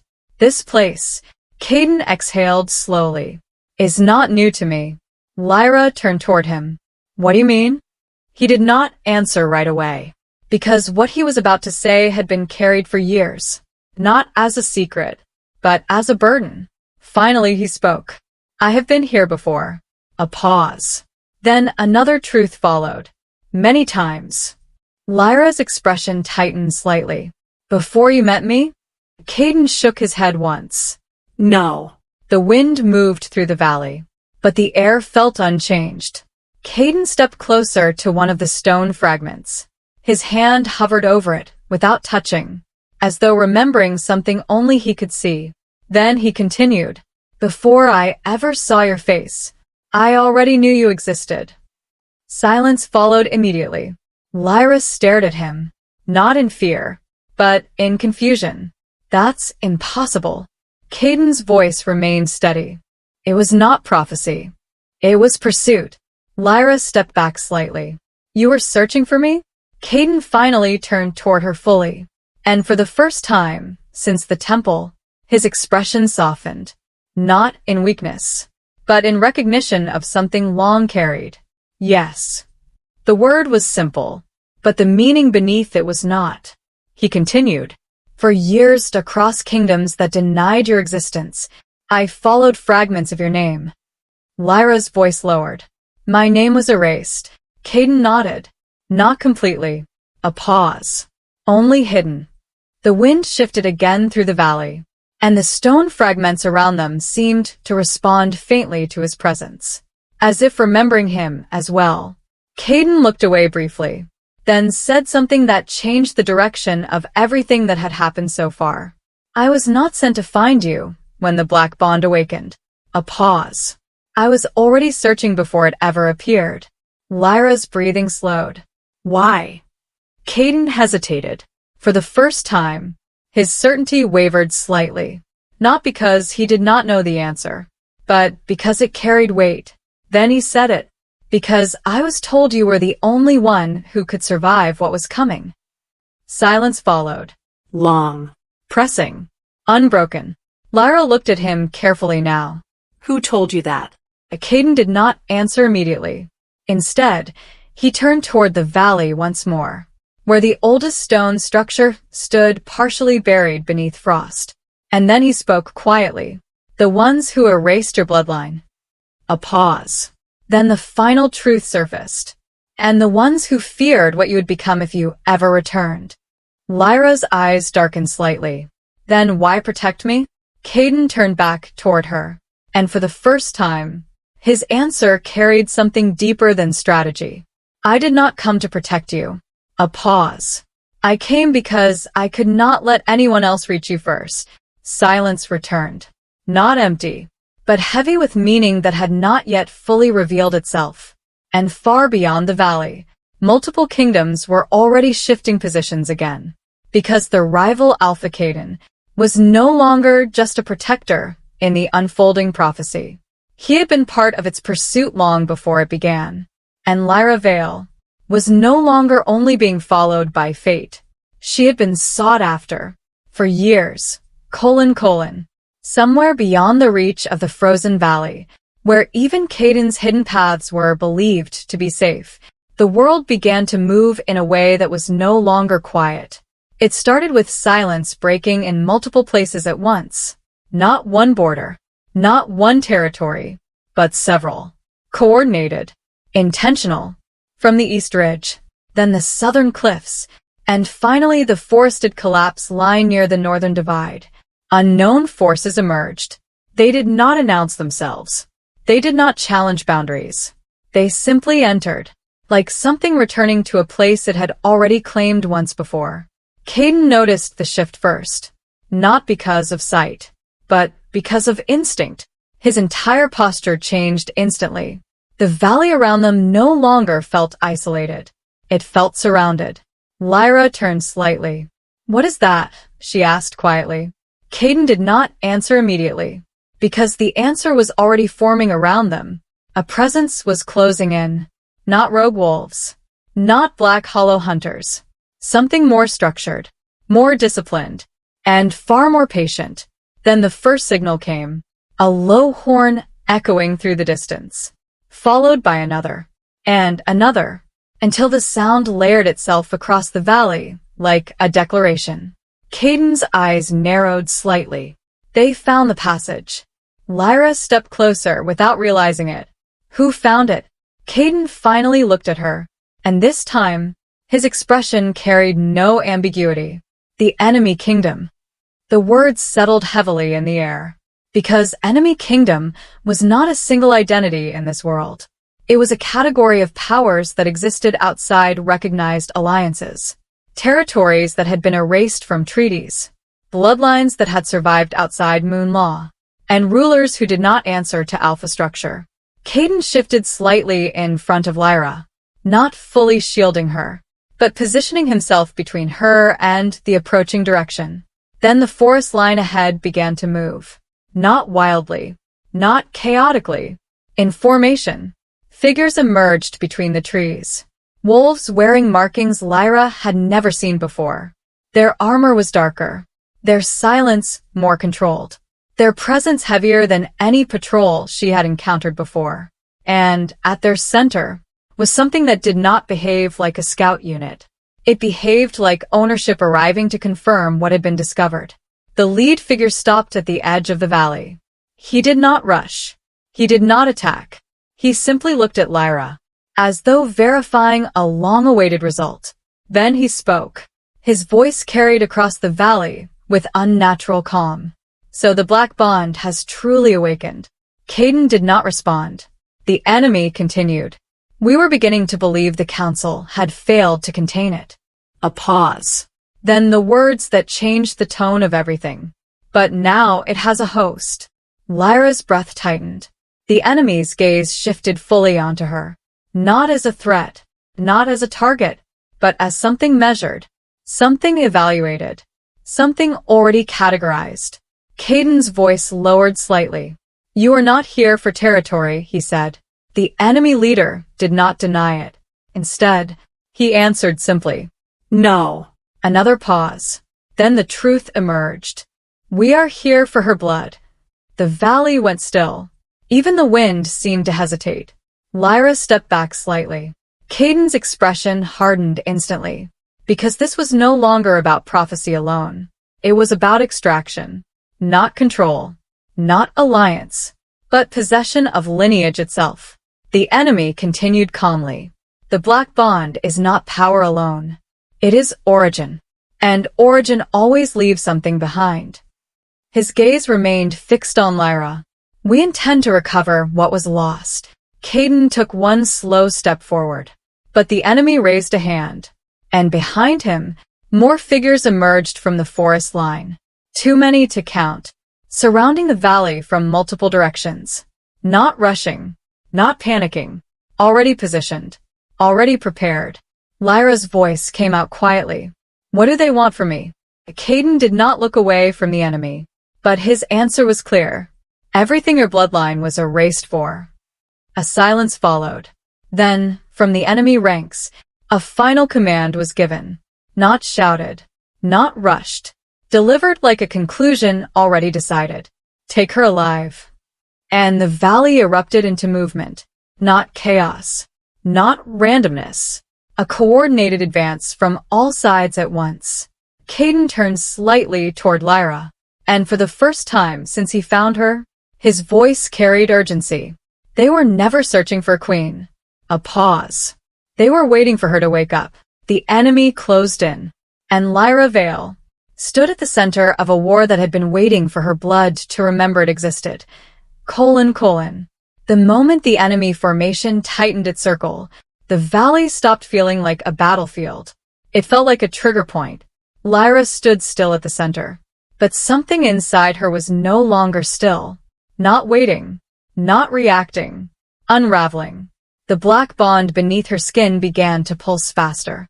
At first, it matched her heartbeat. Then it no longer needed her heartbeat at all. It started moving on its own rhythm. Caden noticed immediately. His voice dropped sharply. Lyra, don't let it respond to them.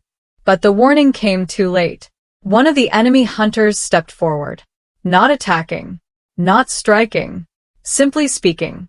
Contain the vessel before full awakening. That word, vessel, was enough. Something inside Lyra cracked open. Not pain. Not fear. Recognition. The air around her shifted instantly. The valley wind stopped completely. Even the enemy formation hesitated for half a second. And then, the sky changed. Not clouds forming. Not weather shifting. Darkness arriving. Slow at first. Spreading outward from above Lyra, like ink bleeding through reality itself.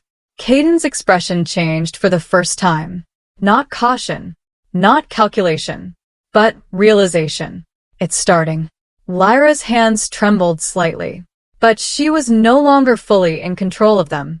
Her fingers lifted on their own, as if responding to something calling from inside her blood. The black and silver in her eyes deepened, no longer alternating, now merging. Across the valley, enemy wolves began to react violently. Some dropped their weapons. Some stepped back instinctively. Others froze completely as their instincts rejected what they were seeing. Because instinct was no longer recognizing Lyra as a target.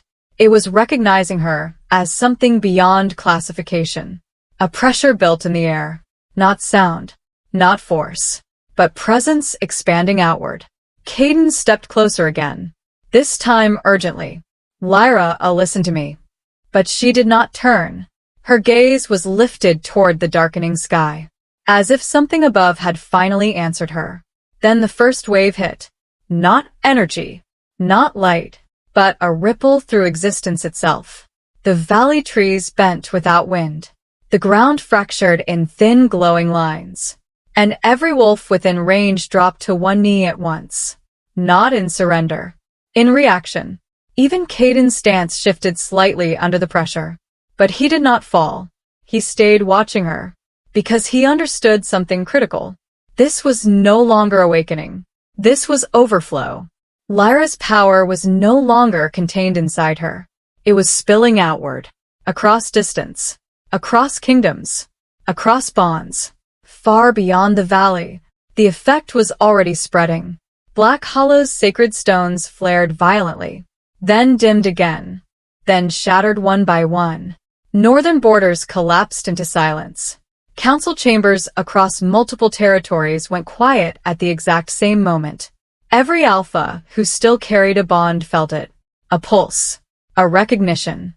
A pressure that did not belong to any known system. And, at the center of it all, Lyra's voice finally broke through the rising darkness. But it was not fully her voice anymore. Soft. Layered.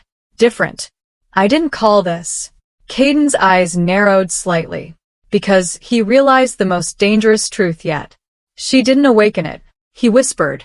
It awakened through her. The sky above the valley split with a low, soundless pressure. And in that moment, Every kingdom that had ever tried to contain her bloodline understood one thing at once. The restraint was gone. The queen was no longer arriving. She was already here. And the world had just begun to adjust to her existence. : The war across the kingdoms had reached a point where no single territory could still claim control over the outcome, because control itself was already slipping away. And in the center of that collapse, Lyra Vale remained inside the awakening storm. But far from the frozen valley, another truth was unfolding. One that had been buried deeper than prophecy, deeper than the Black Temple, deeper than even the council records. In the sealed chambers of Black Hollow, Selene Vale stood alone. The same woman once chosen. The same woman once praised. The same woman who had watched Lyra disappear into silence for years. Now she was no longer surrounded by authority. No council. No alpha protection. Only the echo of decisions finally returning to their source. And for the first time, Selene was not in control of anything. The council had summoned her. Not for alliance. Not for guidance. But for accounting. Because the collapse spreading through Black Hollow was no longer explainable as fate. It was traceable. Every suppression order. Every interference in Lyra's development. Every manipulation tied to the mating ceremony. All of it had a single consistent origin. Selene. At first she tried to speak, to defend, to justify. But the council chamber did not respond with anger. Only silence. The kind of silence that comes after decisions have already been made elsewhere. Then Elder Valor finally spoke. Come. Final. You were never the architect of control. Selene's expression tightened. I followed your instructions. A pause. The elder stepped forward slightly.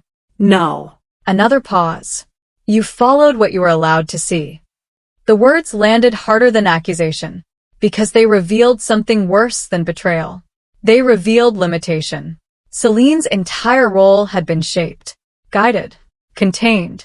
She had believed she was influencing Lyra's fate, when in reality, she had been another instrument in a larger system.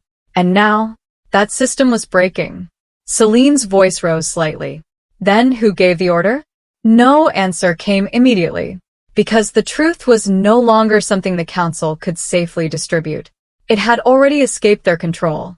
Instead, the chamber doors opened behind her, and for the first time, Selene was no longer addressed as an ally, but as an anomaly, a failed component of a collapsing structure.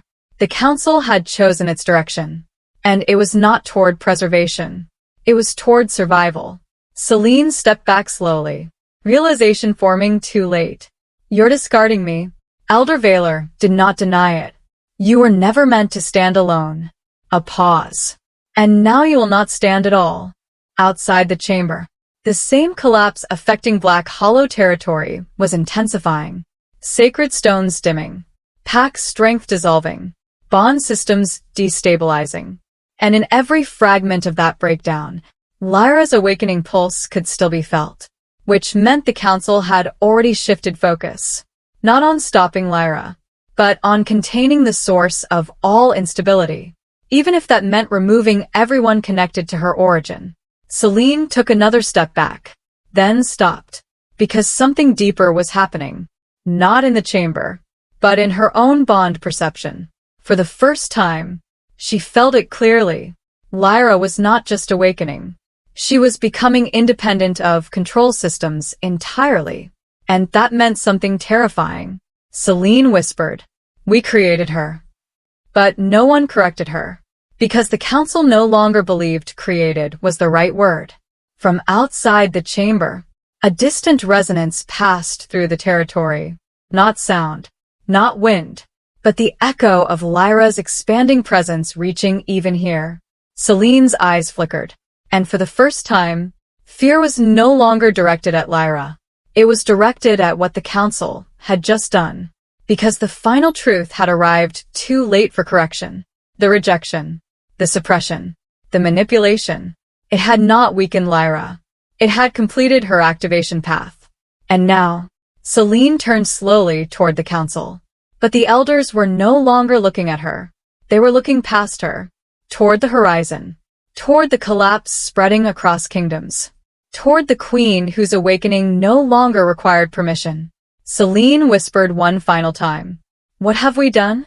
And far beyond every territory wall, Lyra Vale's presence expanded again, not as a response, but as a consequence. And this time, even betrayal was no longer enough to stop what had already begun. Across the fractured edges of collapsing kingdoms, something else was still moving. Not armies, not councils, but one alpha, Ronan. He was no longer being guided by authority, no longer backed by black hollow structure. He had crossed beyond the point where titles meant anything. What remained was only urgency, and something far more dangerous: clarity. Each step he took through the broken terrain carried the weight of everything he now understood. The rejection, the council's manipulation, Selene's involvement, and Lyra, the mate he had not recognized until the world began falling apart without her. The bond inside him no longer behaved like pain alone. It behaved like direction, pulling him toward the same center every kingdom was now circling. Lyra Vale. When he finally stopped, it was at the edge of a territory no longer marked on any official boundary map. A place where even alpha authority was meaningless. The air here felt different, charged, unstable, as if reality itself had been altered ahead. Ronan's hand pressed against his chest for a moment. Not from weakness, from recognition. The bond responded immediately, stronger than before, alive in a way it had never been when he ignored it. And that realization broke something in him quietly, because he finally understood what he had done, not as an alpha making a political choice, but as a man who had rejected what he was meant to protect. His breathing slowed, not controlled, strained. And for the first time since the ceremony, Ronan spoke her name aloud. Lyra. The sound did not carry authority. It carried regret, heavy enough to change the way even the wind moved around him. Then he stepped forward again, leaving what remained of Black Hollow behind completely. No escort, no counsel, no pride, only pursuit. Because the collapse reports had become irrelevant now, there was only one thing left that mattered: finding her. But as Ronan moved deeper into the unstable frontier, he felt it. The shift. Not in distance, but in reality. A pressure spreading outward that made every instinct inside him go silent for half a second, then return sharper than before. His eyes narrowed, because he recognized it instantly. The same presence being reported across kingdoms. The same force weakening borders. The same awakening that had turned Lyra from a rejected mate into something no alpha system could classify. And, for the first time, Ronan realized the truth was no longer behind him. It was ahead, and closing in on everything he still had left to lose. Far beyond the horizon, Lyra Vale's power continued to expand, and Ronan's final chance was no longer about apology alone.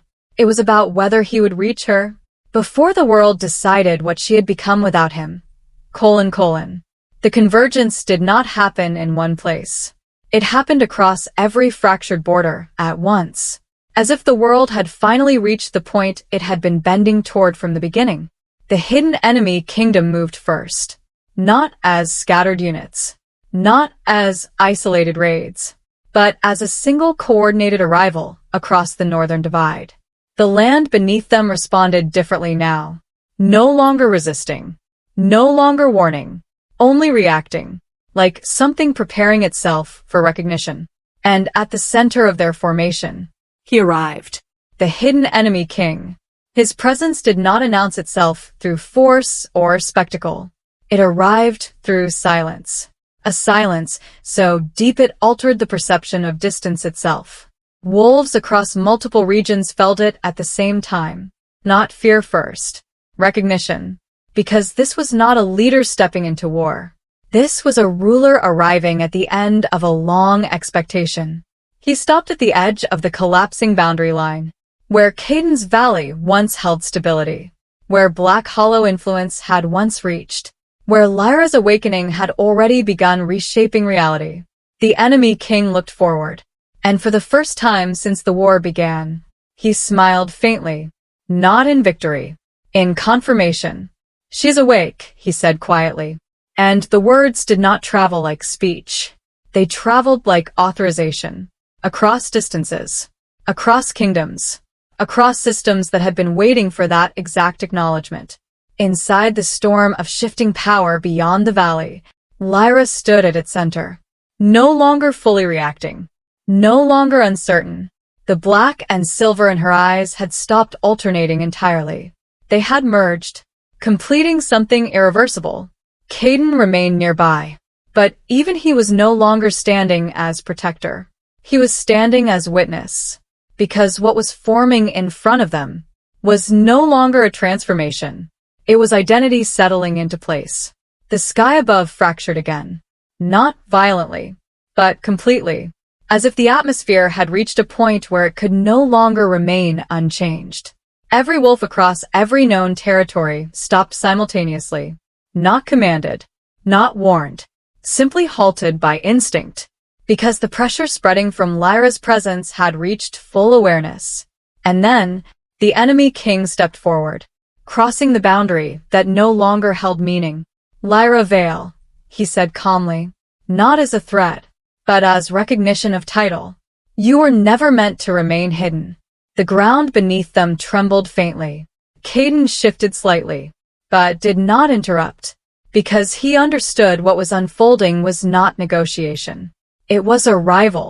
Lyra's voice came out softer than before, but deeper. "I didn't choose this." The enemy king nodded slowly. "That is why it chose you." A pause. Then the final movement began. Lyra raised her hand slightly, not in defense, not in command, but instinctively, and the world responded immediately. The storm around her tightened, not collapsing, aligning, every fractured piece of power across kingdoms resonating at once. The blackened bond across her chest flared fully visible now, not as mark, but as declaration. Caden whispered quietly, "The Lycan Queen," but he did not finish, because there was nothing left to complete. Lyra's presence expanded outward one final time, and the reaction across all kingdoms became undeniable. Sacred stones across territory shattered. Council chambers went silent. Alpha bonds across the world destabilized at once. Even Ronan, somewhere beyond the horizon, felt it stop him mid-step, because the truth had finally arrived in full. Lyra Vale was no longer awakening. She had awakened, and the war that followed was no longer about who could stop her. It was about who would survive standing in her presence. The enemy king looked at her one last time, then spoke quietly. "Let the final war begin. : The battlefield did not settle after the declaration of war. It expanded, because what was happening now was no longer confined to one valley, one kingdom, or one bloodline. It was spreading across every remaining alpha-linked territory at once. And, at the center of it all, Lyra Vale stood still, not as a participant in the conflict, but as its origin point. The enemy king had stepped back into formation. Caden remained where he was, and somewhere far beyond collapsing borders, Ronan was still moving toward her. All paths were converging, but none of them had reached the final moment yet. That moment arrived in silence, not announced, not warned, Simply realized. Lyra lowered her hand slowly, and for the first time since the awakening began, the pressure around her did not expand. It stabilized, as if something inside her had reached a decision. The black and silver in her eyes no longer surged. They settled, and in that stillness, a question formed across every consciousness connected to her presence, not spoken aloud, but felt. Who would she choose?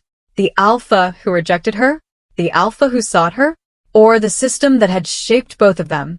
Caden took a single step forward, Not to claim.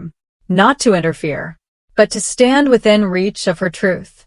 Ronan, still far beyond the horizon, felt the bond tighten violently in his chest as he crossed into the final stretch of unstable land.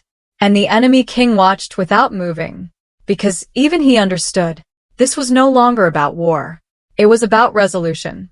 Lyra finally turned her head slightly, slowly, not toward the enemy king, not toward Ronan, not fully toward Caden either, but toward herself. For the first time, there was no external pressure guiding the motion, no prophecy pushing her forward, no bond forcing direction, only choice.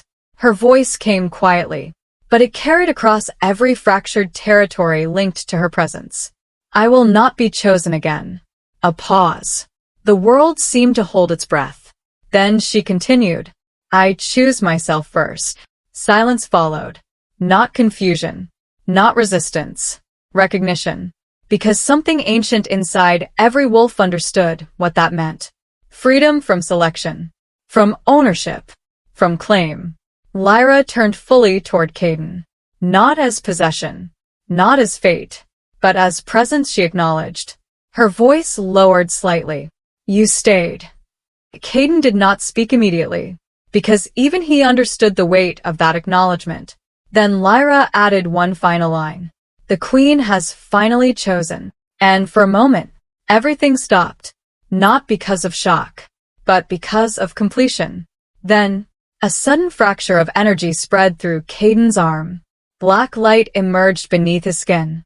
Not attacking. Not consuming. Revealing. A second bond. Different. Older. Mirroring hers.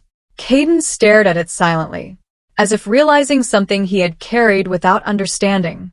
Lyra's expression shifted slightly. Not fear. Not surprise. Recognition returning in reverse. Because the story had not ended. It had only changed direction. And somewhere far beyond the collapsing kingdoms, the final truth began to surface. The real awakening was never hers alone. It had always been shared. And now, it had only just begun.